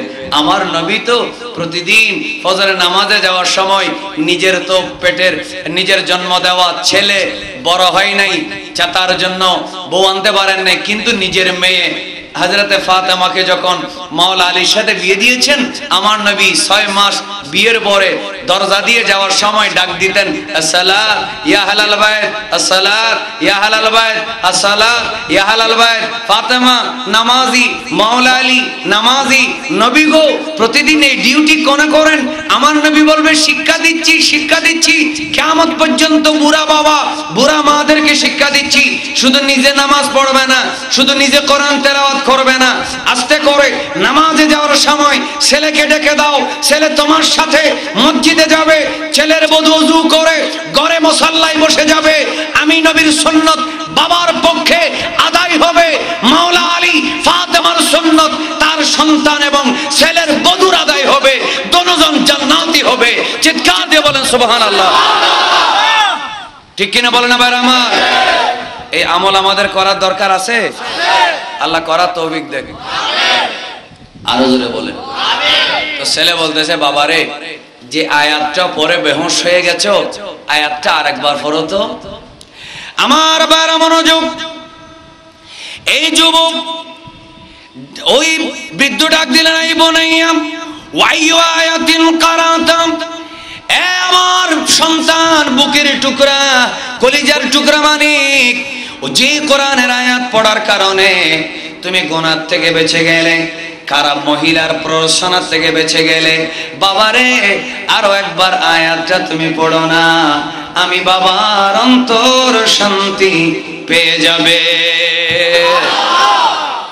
আমার বাইরা মনোযোগ, ফাকারা আল আয়াতাল্লাতী কানা কারা, যে আয়াতটা যুবক ওই যে মহিলার ঘরের দরজায় হঠাৎ করে মনে পড়লো, এই কারণে তেলাওয়াত করলো, বাবার অনুরোধে আরেকবার পড়লো, সুবহানাল্লাহ হয় নাই, আরো জোরে আরেকবার পড়লো, ফাখারনা মাগশিয়ান আলাইহি, তখন হঠাৎ করে আরো একবার বেহুশ হয়ে গেল। কার ভয়ে? আরে যুবকরা বলতে হবে কার ভয়ে? আরো একবার যুবকটা বেহুশ হয়ে গেল, ফাখাররা মাগশিয়ান আলাইহি, আরো একবার বেহুশ হয়ে গেল, ফাহাররাকুহু, বাবা এবং আশেপাশে যারা ছিল তারা তাকে আস্তে করে নাড়াইল, ফাইদা হুয়া মাইয়িতুন, দেখা গেল শেষ পর্যন্ত ওই সন্তানের শরীরে আর প্রাণ নাই, আল্লাহর ভয়ে তার জানটা আমার আল্লাহর হুকুমে কবজা হয়ে গেছে। ইন্না লিল্লাহি ওয়া ইন্না ইলাইহি রাজিউন। একটু মহব্বত একবার বল আল্লাহু আকবার। এমন আল্লাহর ভয় আছে যুবক বর্তমানেও আছে কিনা? ভালো মানুষ না থাকলে কিয়ামত হয়ে যেত, জোরে বলেন না ঠিক কিনা ভাইরা আমার? যুবকটা বাবাই বাবা নেড়ে ছেড়ে দেখছে, বুড়ো মানুষ বলতেছে যে আয়াতটা পড়ে তুই গুনাহ থেকে বাঁচলি, আরেকবার পড়তো, বাবা বিপদে পড়ে গেল, সে আবার পড়ে এমন বেহুশ হয়েছে, ফাহাররাকুহু, তারা তাকে নাড়তেছে, ফাইদা হুয়া মাইয়িতুন, দেখে যে তার জান, বল না তার জান নাই। ওই যুবকটা কি মারা বলবেন না শহীদ? জোরে বলেন মা কি? আরে যারা আল্লাহর ভয়ে মারা যায় তারা মরে না। গৌসে পাক তার অন্তরে আল্লাহর ভয় ছিল, খাজা গরিব নওয়াজের অন্তরে আল্লাহর ভয় ছিল, শাহ আমানতের অন্তরে আল্লাহর ভয় ছিল, শাহজালালের অন্তরে ভয় ছিল। এই জন্য মত তাদের কাছে এসেছে, আজরাইল জান নিয়েও গেছে, কিন্তু আবার আল্লাহ তাদেরকে জান ফেরত দিয়েছে, কারণ যারা আল্লাহর ভয়ে মারা যায় তারা শাহাদাতের দরজায় চলে যায়। চিৎকার দিয়ে বলেন সুবহানাল্লাহ। এই বিশ্বাস আপনাদের আছে? না থাকলেও এখন এসে যাবে। তো তারা কি হলো? ফাইদা ফাগাসালুহু ফাখরাজুহু। আপনাদের কারো সন্দেহ লাগতেছে? হায়াতুস সাহাবা ইউসুফ কান্দলবি, যারা লেখাপড়া করে জামাতের, যারা ওয়াহাবিদের মধ্যে যারা লেখাপড়া করে, তারা আশ্চর্য হয়ে যাবে, আরে আমাদের মুরব্বী কি লিখছে, আরে আমাদের মুরব্বী কি লিখলো। তারা নিজেরাই আশ্চর্য হয়ে যাবে। যদি হেদায়েত থাকে সে আহলে সুন্নতে এসে যাবে। চিৎকার দিয়ে বলেন না সুবহানাল্লাহ, সুবহানাল্লাহ বলেন না। আবার হেদায়েতের মালিক কে? জীবন একটা আওয়াজ, একটা মানুষের জীবন মোড় ঘুরে যাওয়ার জন্য যথেষ্ট। আবার বলেন হেদায়েতের মালিক কে? যখন ফাইদা ফাগাসালুহু ফাখরাজুহু ওয়া দাফানুহু লাইলান, তারা তাকে গোসল দিল, ঘর থেকে বের হলো, তার রাতের বেলা জানাজার নামাজ পড়ে দাফনও করে ফেললো। ফালাম্মা আসবাহু রুফিআ যালিকা ইলা ওমর, কিন্তু রাতের বেলা হযরত ওমরকে ডাকে নাই। কেন ডাকে নাই জানেন? ওই আপনারা বুঝতে পারছেন, ওই যে মহিলার ঘরের দরজায় বেহুশ হয়ে গেছে, সেখান থেকে দরাদরি করে আনছে, তারপরে সেখানে এসে আবার কি হয়ে গেছে, বেহুশ হয়ে গেছে। হযরত ওমর তো ছেলেটার সম্পর্কে ধারণা ভালো, ঠিক কিনা বলে না? এখন তাকে যদি ঘটনা বলা হয়, এটা বাবারও লজ্জা লাগে, সমাজের মানুষেরও লজ্জা লাগে। এই জন্য আমিরুল মুমিনিনকে ঘটনা বলে নেই, তাড়াতাড়ি রাতের বেলা তারা জানাজা পড়ে দাফন করে ফেলেছে। সকাল বেলা যখন খবর আসলো হযরত ওমরের কাছে, ফাজাআ ইলা আবিহি ফাআযাহু বিহি, হযরত ওমর রাদিয়াল্লাহু তাআলা তিনি খবর শুনে বাবার কাছে আসলেন। বাবাকে ধমক দিলেন না, বাবাকে সান্ত্বনা দিয়ে বললেন, ও বাবা, তুমি এমন একটা দামি বাবা, তোমার ছেলে তো জান্নাতি। শেষ হয় নাই, আরো সামনে আছে। কি খারাপ লাগতেছে নাকি? ওয়াকালা আলা আযানতানি ক্বালা ইয়া আমিরাল মুমিনিন কানা লাইলান, তোমরা আমাকে বলো না কেন, আমাকে বলো না কেন ইয়া রাসূল, ওগো আমিরুল মুমিনিন, এটা রাতের বেলা ছিল, আপনাকে আমরা বলি নাই আর কি, আপনার কষ্ট হবে। ক্বালা ওমর, হযরত ওমর বললেন, ফাযহাবু বিনা আলা কবরিহি, তোমরা আমাকে তার কবরে নিয়ে যাও। ফাতা ওমর ওয়া মান মাহুল কবর, ওমর রাদিয়াল্লাহু তাআলা এবং তার সঙ্গে যারা ছিলেন তারা কবরের কাছে গেলেন। ফাকালা ওমর, হযরত ওমর রাদিয়াল্লাহু তাআলা ওই যুবকের কবরে গেলেন। ওই যুবকের কবরের পাশে দাঁড়াইয়া হযরত ওমর একটা কোরআনের আয়াত তেলাওয়াত করলেন। আমার ভাইরা বড় জোরে জোরে বলি, আউযু বিল্লাহি মিনাশ শাইতানির রাজীম, বিসমিল্লাহির রাহমানির রাহিম, ওয়ালিমান খাফা মাকামা রাব্বিহি জান্নাতান, ওয়ালিমান খাফা মাকামা রাব্বিহি জান্নাতান। হযরত ওমর রাদিয়াল্লাহু তাআলা এই আয়াত সূরা আর-রহমান, আমার ভাইরা প্রত্যেকের ঘরে ঘরে কোরআন আছে কিনা? কথা বলেন আছে কিনা? প্রত্যেকের ঘরে কোরআন আছে, ওজিফা আছে। ওজিফার মধ্যে একটা সূরা আছে, ওই সূরা কোরআনের সূরা হচ্ছে আর-রহমান। আর-রহমান সূরার 46 নম্বর আয়াত হলো, লিমান খাফা মাকামা রাব্বিহি জান্নাতান।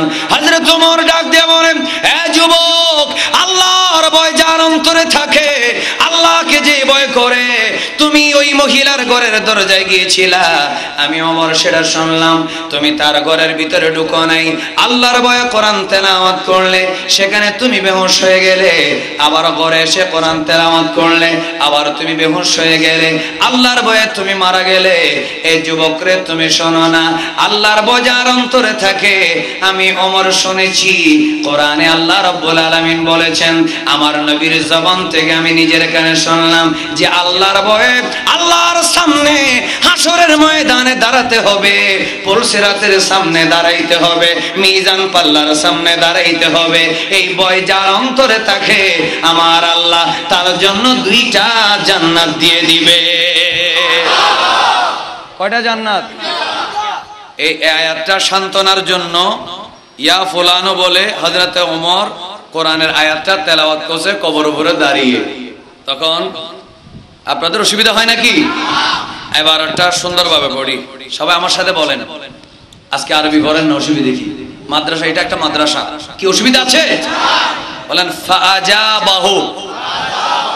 যুবকরা কিন্তু বলতেছে না, মুরব্বীরা বড় বড় করে বলছে, কিন্তু যুবকরা বলছে না। জোরে জোরে বলতে হবে, ফাআজাবাহুল ফাতা।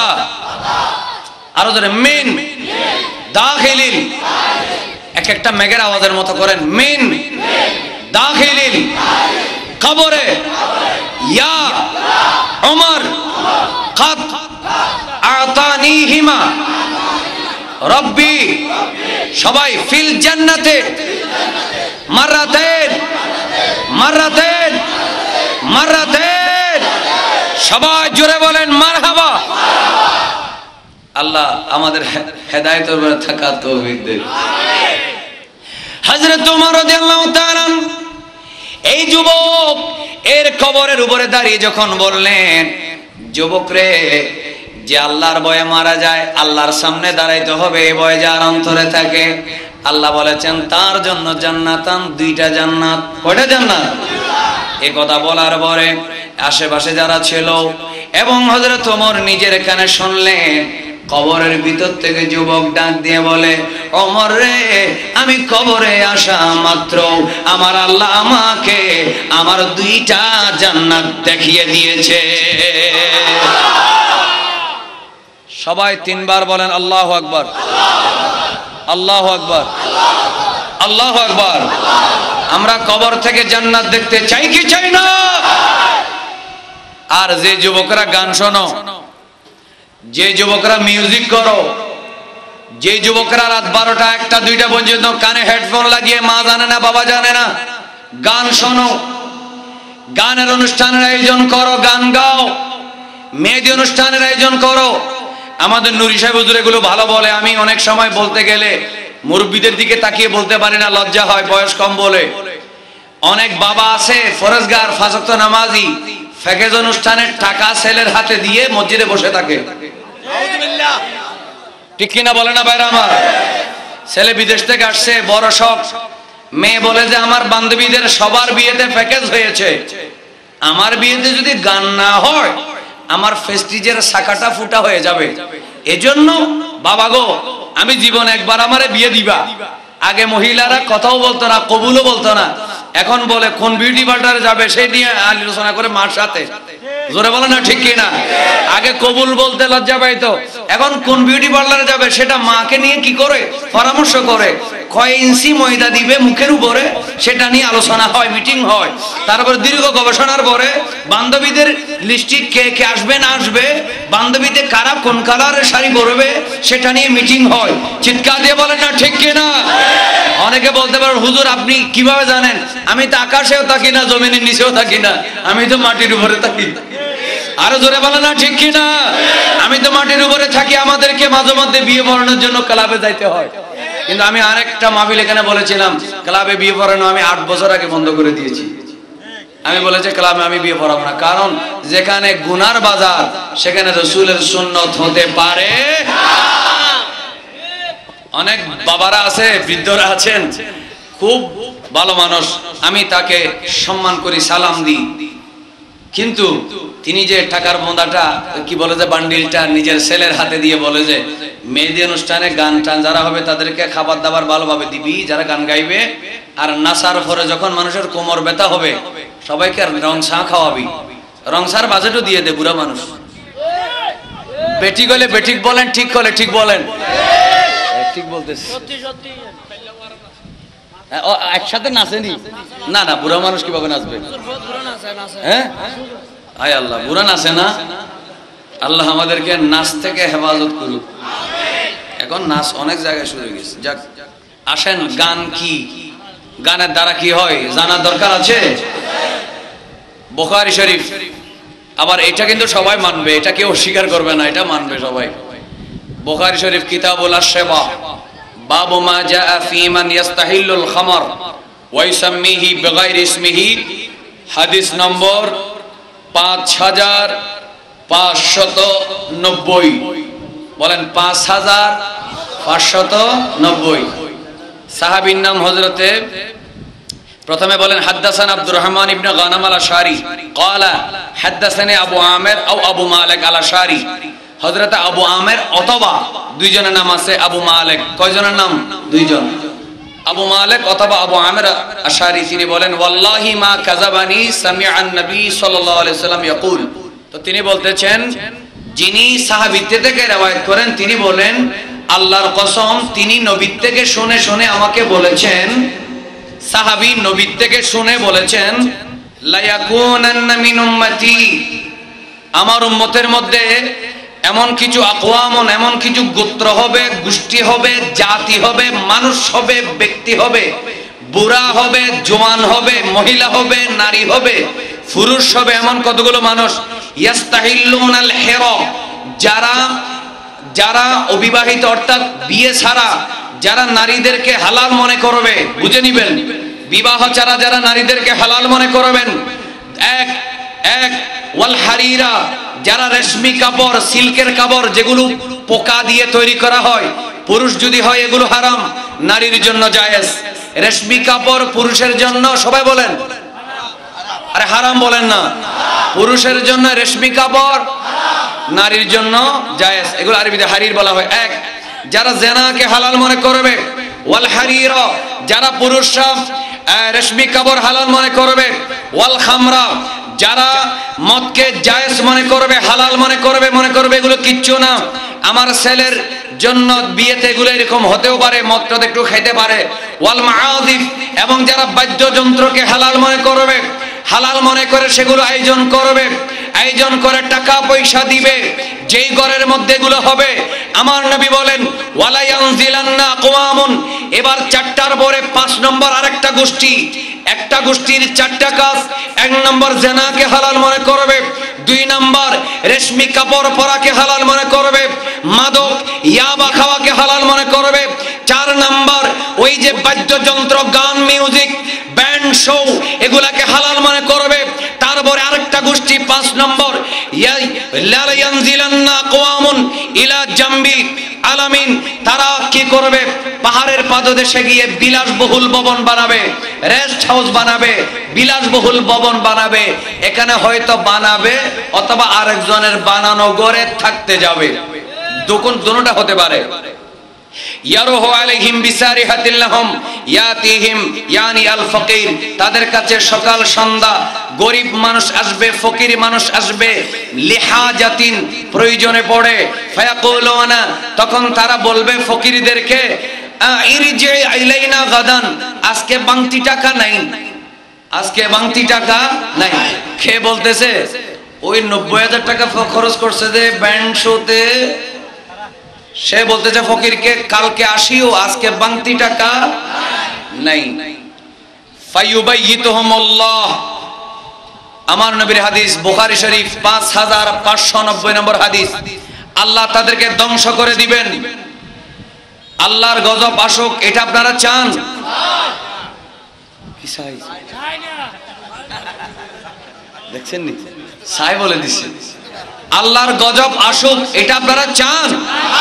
নাটা জোরে বলতে হবে, আল্লাহর গজব আসুক আপনারা চান? আল্লাহর গজব আসবে। ওয়ায়াদাউল আলাম, আপনারা মনে করেছেন গজবটা আর কি একটু অসুখ টুসুখ হবে, সর্দি হবে আর কি, ট্যাবলেট খেয়ে নেব না, এরকম হতে হতে এমন একটা পর্যায়ে আসবে, ইয়াদাউল আলাম, আল্লাহ পাহাড়কে তাদের উপরে রেখে দিবেন, ওয়ায়ামসাহু আখারিন, ওয়ায়ামসাহু আখারিন, আল্লাহ আর কিছু মানুষকে চেহারা পরিবর্তন করে দিবেন, কিরাদাতান, বানর বানাই দিবেন, ওয়া খানাজিরা, শুকর বানাই দিবেন, ইলা ইয়াউমিল কিয়ামা, তারা কিয়ামত পর্যন্ত এই গজব চলতে থাকবে। যদি গজব আসে একটা জবানও বন্ধ রাখবেন না, না হলে আল্লাহর দরবারে আসামি হবেন। চিৎকার দিয়ে বলুন নাউজুবিল্লাহ। তাহলে গান, মিউজিক ছোট গুনাহ না বড় গুনাহ? সবাই বলেন নূরে মুহাম্মদ, তুমি বাদশার বাদশাহ কামলিওয়ালা, হচ্ছে না?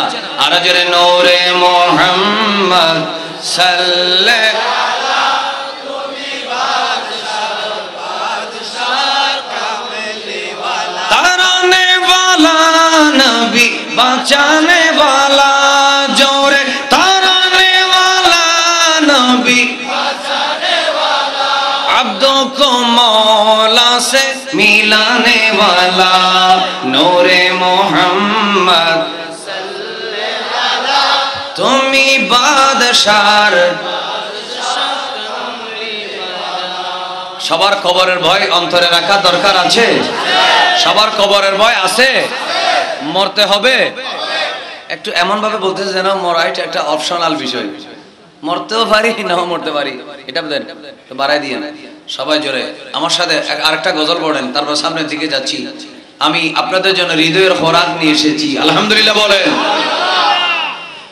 জোরে ডানে বামে মাটি আমার মাটির বিছানা, ডানে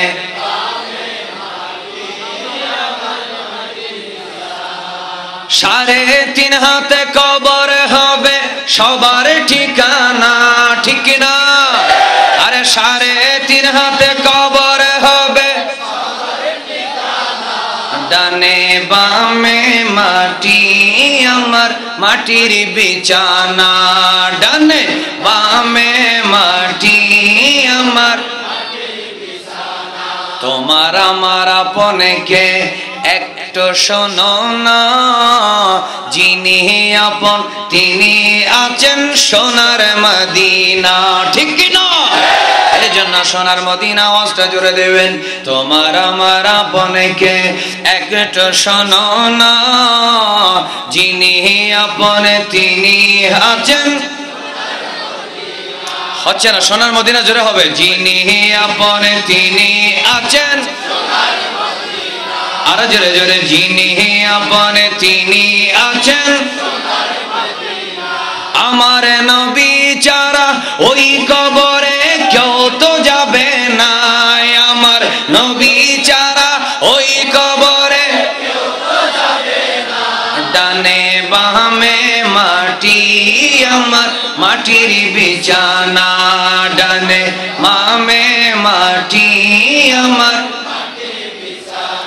টাকা কড়ি বাড়িয়ে গাড়ি কত কইরাছি, সব কিছু ফালাইয়া আমি চলে যাইতেছি, ঠিক না?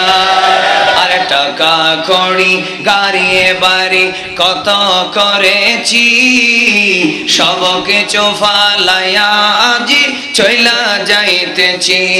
আমি শেষে বুঝলাম, শেষে সব হারিয়ে আমি শেষে বুঝলাম এই দুনিয়ায় কেহ আমার নাই, আমি শেষে বুঝলাম আমার ডানে বামে মাটি আমার মাটির বিছানা, ডানে বামে মাটি আমার। আমি চলে যাব আমায় তোমরা ভুইলা যাইও না, আমি চলে যাব আমায় তোমরা ভুইলা যাইও না, ডানে বামে মাটি আমার মাটির বিছানা। জোরে জোরে বলি আল্লাহুম্মা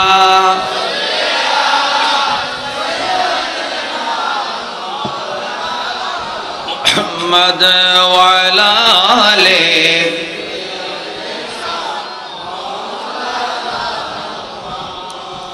আল্লাহ আমাদের সবাইকে বুঝার তৌফিক দান করুক, আমিন। জান্নাত কয়টা পেয়েছে? কে দিয়েছে? কি চরিত্র খারাপ হওয়ার কারণে, ভালো হওয়ার কারণে? এখানে চরিত্রের একটা প্রশিক্ষণ পেয়ে গেলাম, আর একটা জিনিস আমরা পেয়ে গেলাম, সেটা হচ্ছে একজন মানুষ মৃত্যুবরণ করার পরে, আরে নবী তো জিন্দা আছেই, নবী তো জিন্দা আছেই, নবীর গোলাম যদি ওলি হয় কবরে যাওয়ার পরে জিন্দা আছে, কবরের ভিতর থেকে যদি পাওয়ারফুল কান থাকে আল্লাহর ওলির সাথে কথা বলা যাবে। চিৎকার দিয়ে বলেন না সুবহানাল্লাহ।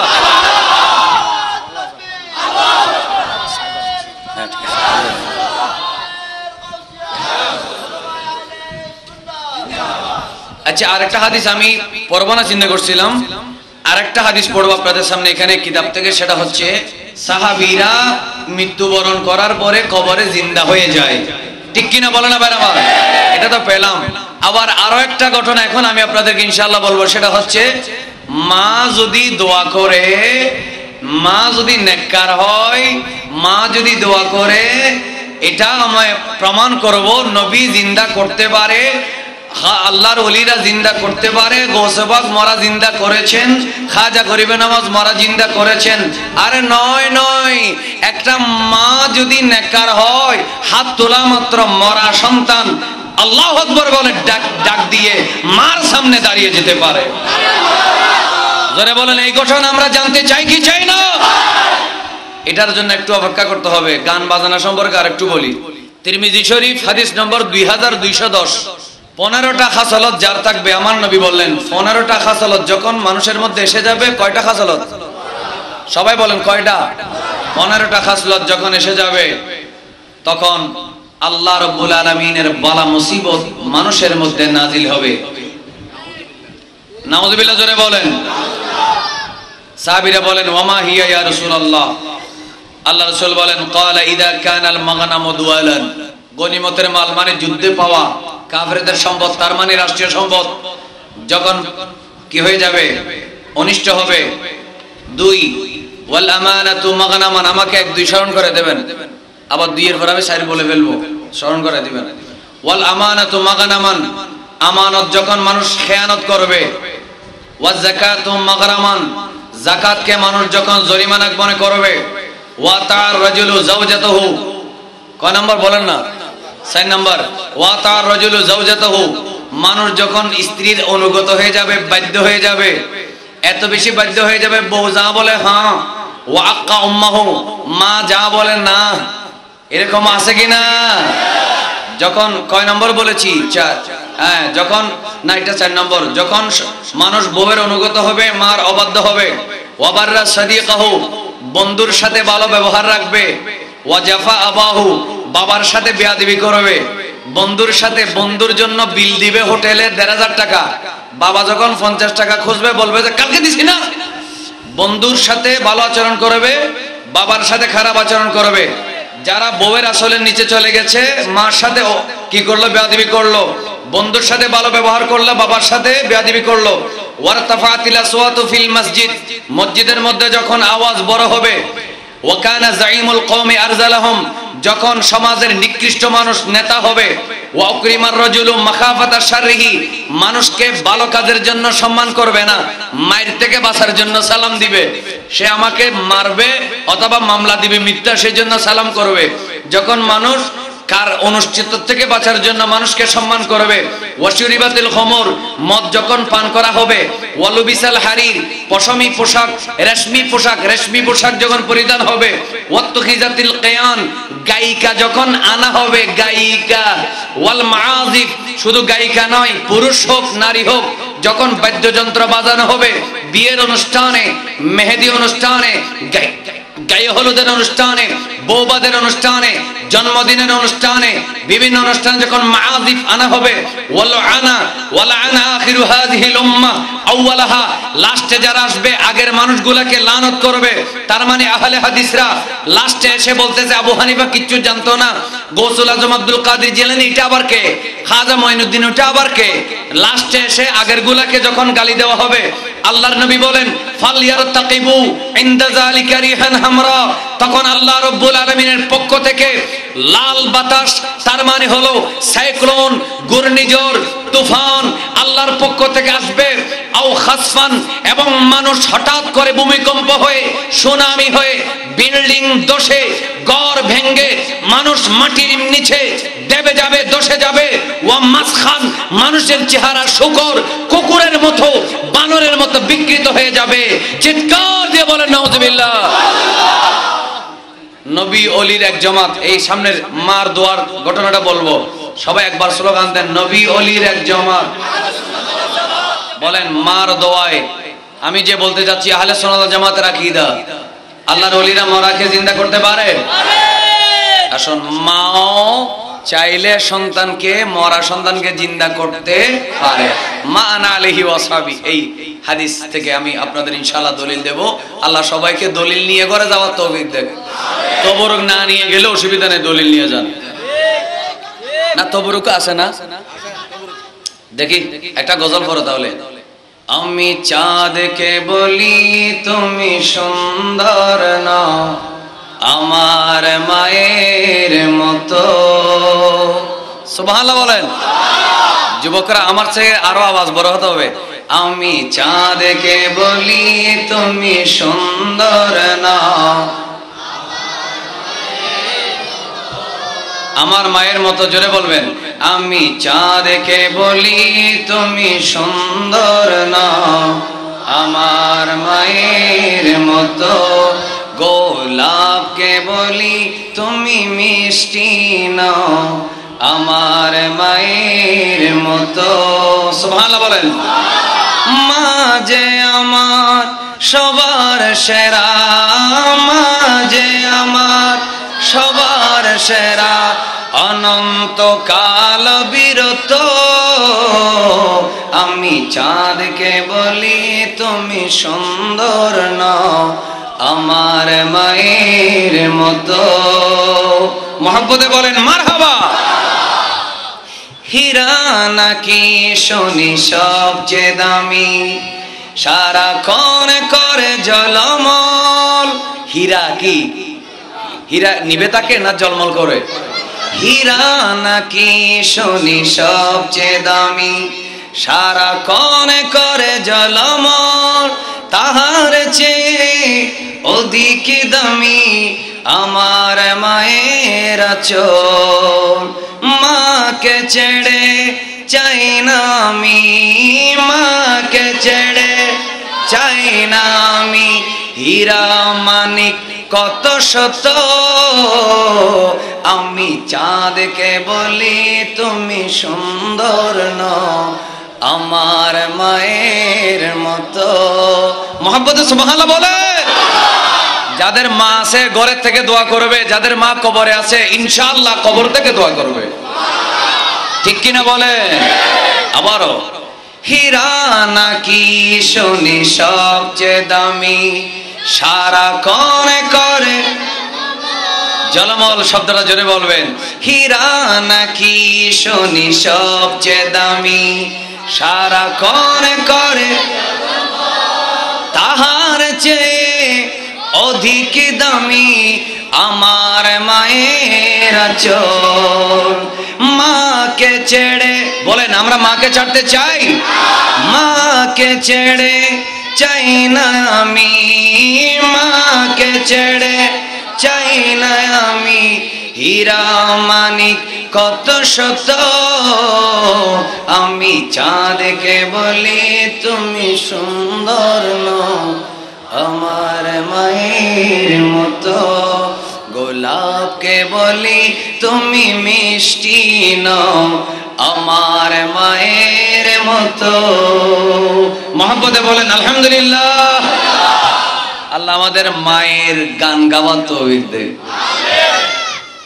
প্রেমের গান না, কার গান? আল্লাহ আমাদের হেদায়েতের উপরে থাকার তৌফিক দেন, আমিন। ইমাম বাইহাকি একটা হাদিস রওয়ায়াত করেছেন, সেটাও হায়াতুস সাহাবাতের মধ্যে রয়েছে। হযরত আনাস বিন বলেন, আমি আমার যুগে আমার নিজের চোখে তিনটা আশ্চর্যজনক ঘটনা দেখেছি। আনাস বিন মালিক বলেন। তা আনাস বিন মালিক তিনি কে? যিনি রাসূল সাল্লাল্লাহু আলাইহি ওয়াসাল্লামের কাছে 10 বছর খাদেম হিসেবে ছিলেন। সুবহানাল্লাহ বলেন না? তো তিনি বলেন 10 বছর আমি রাসূলের কাছে ছিলাম। তা আমার মা আমাকে, রাসূল যখন মদিনায় গেলেন, কেউ স্বর্ণ চাঁদি এনে দিল, কেউ খেজুর এনে দিল, কেউ আঙ্গুর এনে দিল, কেউ দিনার দিরহাম এনে দিল।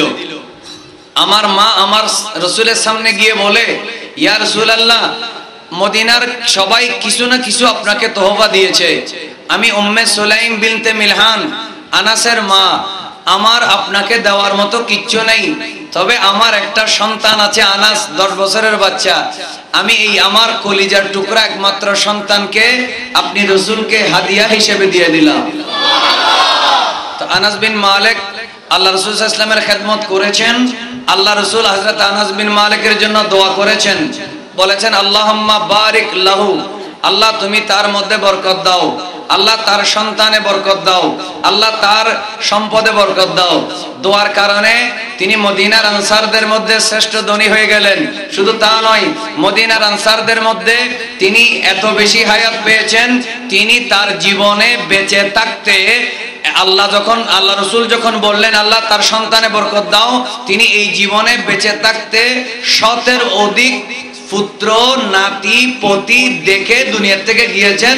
100 বছরের বেশি দুনিয়ায় বেঁচেছেন। চিৎকার দিয়ে বলেন না সুবহানাল্লাহ।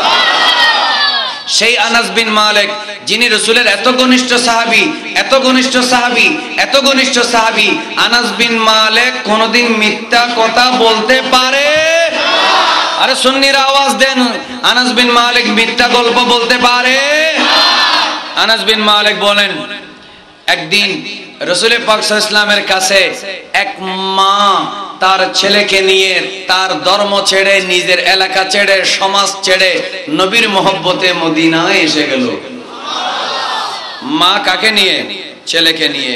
কোথায় চলে আসছে? কথা বলে না কেন? কোথায়? মদিনা। ফাদাফাল মারাতু ইলান নিসা, আল্লাহর নবী সরকারে দো আলম সাল্লাল্লাহু আলাইহি ওয়াসাল্লাম ওই মহিলাকে মদিনার নারীদের কাছে পাঠিয়ে দিলেন, আর তার সন্তানকে, ছেলেকে আসহাবে সুফফার সাথে থাকতে দিলেন। তুমি আমার সাহাবীদের সাথে থাকো। আর মহিলাকে বললেন তুমি আরবের মদিনার মহিলাদের কাছে তুমি ভিতরে ঘরে চলে যাও।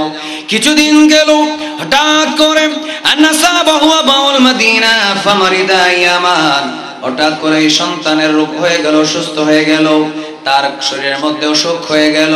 এবার জোরে জোরে বলুন হায়াতের মালিক কে? ওই সন্তান অসুস্থ হয়ে গেল। অসুস্থ হওয়ার পরে সুম্মা কুবিদা, ওই সন্তান মা জননী মানুষের ঘরে থাকে, আর ওই সন্তান রাসূলুল্লাহর মসজিদের মধ্যে আসহাবে সুফফার সাথে থাকে। হঠাৎ করে সে মারা গেল। জোরে বলুন ইন্না লিল্লাহি ওয়া ইন্না ইলাইহি রাজিউন। ফাগাম্মাদাহুন নবিয়্যু সাল্লাল্লাহু আলাইহি ওয়াসাল্লাম ওয়া আমারা বিজাহাজিহি, আল্লাহর নবী সরকারে দো আলম তার দাফনের ব্যবস্থা করার জন্য বললেন, তার কাফনের ব্যবস্থা করার জন্য বললেন, তার জন্য কাফনের কাপড় কিনতে পাঠালেন, জানাজার ব্যবস্থা করার জন্য অর্ডার দিলেন। ফালাম্মা আরাদানা আন নাগসিলাহু, আমি যখন তাকে ওই সাহাবীরা বলেন আমরা যখন তাকে গোসল দেওয়ার জন্য যখন আমরা ইচ্ছা করলাম, আল্লাহর নবী বলে দিলেন ও আমার সাহাবীরা তাড়াতাড়ি জানাজার নামাজ না পড়ে ওই মা জননীকে একটু সন্তানকে শেষ বিদায়ের জন্য ডেকে দাও। আল্লাহ রাসূল বললেন তোমাদেরকে আমি অর্ডার দিয়েছি জানাজা পড়ার জন্য, কাফন আনার জন্য, কিন্তু তোমরা একটা কাজ করো, এখন তোমরা সেটা করো না। ইয়া আনাস ইতি উম্মাহু ফাআলিমহা, আমি অর্ডার দিয়েছিলাম গোসলের জন্য, কিন্তু এখন গোসল দিও না। গোসলের আগে তার মা তো জানে না যে ছেলে মারা গেছে, একটু মাকে ডেকে নিয়ে আসো। আনাস যাও তো। সুবহানাল্লাহ বলেন না?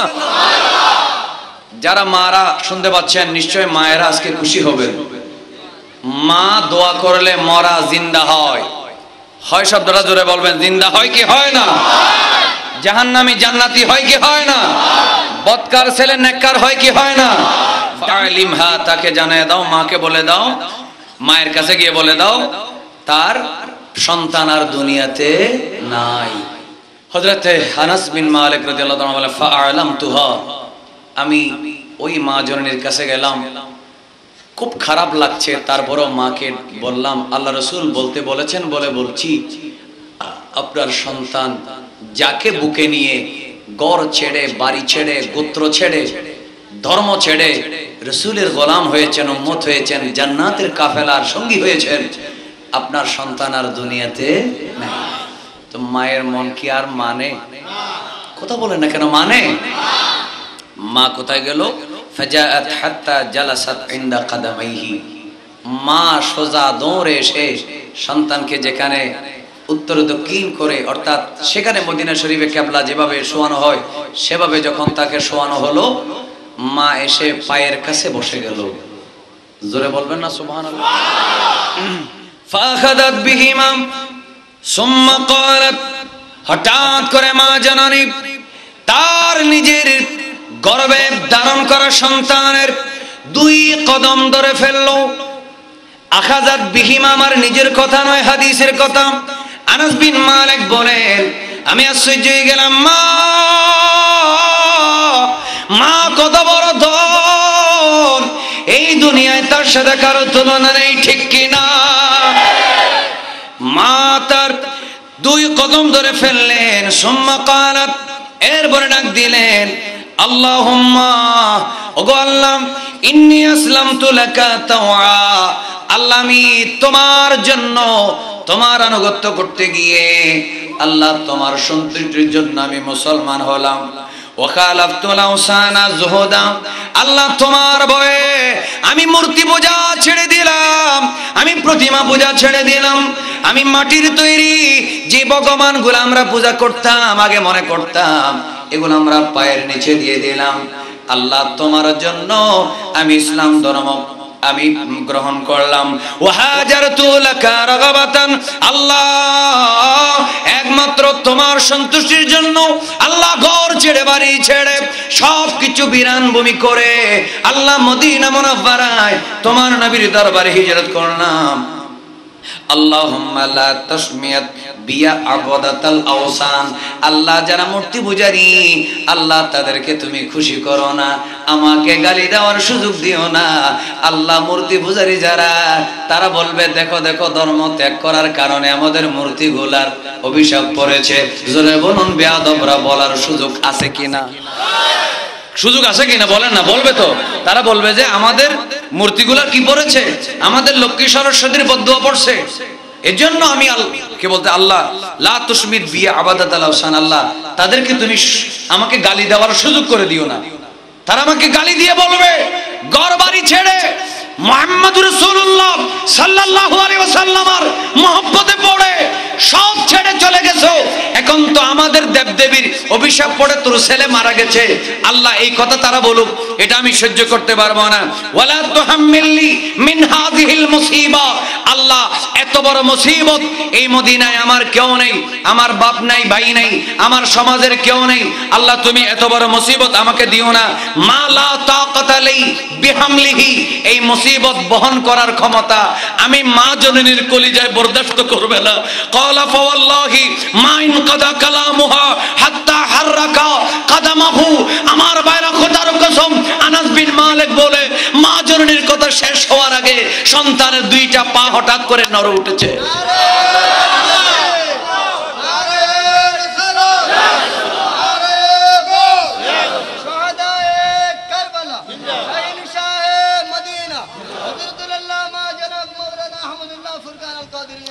ফাওয়াল্লাহি মা ইনকাদা কালামুহা, মার কথা কোনো শেষ হয় নাই। হাত্তা হাররাকা কাদামাইহি, সন্তান তার 2টা পা নাড়ালো। ওয়ালকা সাওবান ওয়াজহিহি, নিজের হাতে। আমার বাইরা হয়তো আমরা হলে আমরা বলতাম আমরা মরা মনে করেছিলাম, আসলে মরে নাই, কিছুক্ষণ পরে সে উঠে গেছে, মেডিকেল টেস্টে ভুল হয়েছে, ডাক্তারে ভুল সার্টিফিকেট দিয়েছে। হয় কি হয় না? কথা বলেন, হয় কি হয় না? কিন্তু আমার নবী কি কোনোদিন জিন্দা মানুষকে মারা বলবে? বলেন না। আমার নবী কি কোনো জিন্দা মানুষকে মওতের গোসল দিতে বলবে? আমার নবী কি কোনো জিন্দা মানুষকে জানাজা পড়াতে বলবে? তাহলে সে যে মারা গিয়েছিল, মৃত্যুবরণ করেছিল, তার কাছে মওত এসেছিল, এতে কারো কোনো সন্দেহ আছে? সমস্ত সাহাবীরা দেখলেন মা জননীর দোয়া শেষ হয় নাই, তার পা নড়ে উঠলো। ওয়ালকা সাওবান ওয়াজহিহি, নিজের হাতে নিজের মুখ থেকে কাপড় সরিয়ে ফেললো। ওয়াশা হাত্তা কবাদাল্লাহু রাসূলহু সাল্লাল্লাহু আলাইহি ওয়াসাল্লাম। আনাস বিন মালিক বলে আমার নবী দুনিয়া থেকে বিদায় নেওয়ার পরেও ওই মানুষটা জিন্দা ছিল। চিৎকার দিয়ে বলেন না সুবহানাল্লাহ, সুবহানাল্লাহ। বলেন আহলে সুন্নাত ওয়াল জামাতের আকীদা হলো আল্লাহর ওলি মরাকে জিন্দা করতে পারে। আহলে সুন্নাত ওয়াল জামাতের আকীদা হলো নবী তো পারে, সাহাবী পারে, ওলি জিন্দা করতে পারে, মাও তাহলে এখানে মরাকে জিন্দা করছে গৌসবাগে। কিছুক্ষণ পরে গৌসবাগের আলোচনা এখানে হবে। আমি গৌসবাগের আলোচনা করি নাই, এটা উনি না শুনলেও আপনারা শুনছেন। গৌসবাগের আলোচনা আমি করি নাই। মরাকে গৌসবাগে জিন্দা করেছে, এটা বলে জিব্বাই কামড় দেওয়ার কিছু নেই, ঠিক কিনা বলেন না? কিভাবে মরাকে জিন্দা করছে? কিছু বেয়াদব আছে কিনা বলেন না? আর জোরে বলেন বেয়াদব আছে কিনা? গৌসুল আজম আব্দুল কাদের জিলানী, আমি তাকে আব্দুল গৌসুল আজম মানি না, এই কথা বলে লাঞ্ছিত হয়েছে একটা বুড়া মুফাসসির বাংলার জমিনে এখনো বেঁচে আছে কিনা বলে? আমি আব্দুল কাদের মানি, গৌসুল আজম মানি না। তিনি মরাকে জিন্দা করেছেন, এটা একটা গাঁজাখুরি কথা। নাউজুবিল্লাহ বলে এই কথা বাংলার জমিনে বলেছে। এই জন্য তারা গৌসুল আজম বলেন, আব্দুল কাদের মানে, বরফির পর্যন্ত মানে। মরাকে জিন্দা করা, জিব্বা কামড় দে, তোবা তোবা তোবা, মরাকে জিন্দা করা আল্লাহর কাছে, এটা কিভাবে হতে পারে? আরে বাবা রে, আল্লাহই তো মরাকে জিন্দা করে, কিন্তু আল্লাহর ওলির হাত লাগা মানে দোয়া। আল্লাহর ওলির জবানটাও যেমন দোয়া, আল্লাহ ওলির হাতটাও তো আল্লাহর। বুখারী শরীফের মধ্যে বলা হলো, কুনতু ইয়াদাহুল্লাতি ইয়াবতিশু বিহা, আমি তার হাত হয়ে গেলাম যে হাতে সে ধরে। ওয়ারিজিলাহুল্লাতি ইয়ামশি বিহা, আমি তার পা হয়ে গেলাম যে পায়ে সে চলে। মহব্বতে বলবেন না সুবহানাল্লাহ? এজন্য আমার ভাইয়েরা, আল্লাহর ওলিরা ধরা মানি আল্লাহর হুকুমে জিন্দা হওয়া। এখানে শিরিকের কোনো গন্ধ নাই। নবী ওলির এক জামাত, নবী ওলির এক জামাত, নবী ওলির এক জামাত। আল্লাহ আহলে সুন্নাত ওয়াল জামাতের উপরে থেকে ওয়াহাবি, কওমি, খারেজি, রাফেজি, জামাতি যত বড় দানশীল, যত বড় হোক, আল্লাহ তাদের হাত থেকে আমাদের ঈমানকে রক্ষা করে আল্লাহ আমাদেরকে গৌস পাকের পথে, খাজা গরিব নওয়াজের পথে, तमाम औलिया केरामेर पथे, शाहीन शाह श्रीकुटेर पथे থেকে আল্লাহ আমাদেরকে কবরে যাওয়ার তৌফিক দেন। ওয়া আখিরু দাওয়ানা আলহামদুলিল্লাহি রাব্বিল আলামিন। আসসালামু আলাইকুম ওয়া রাহমাতুল্লাহ।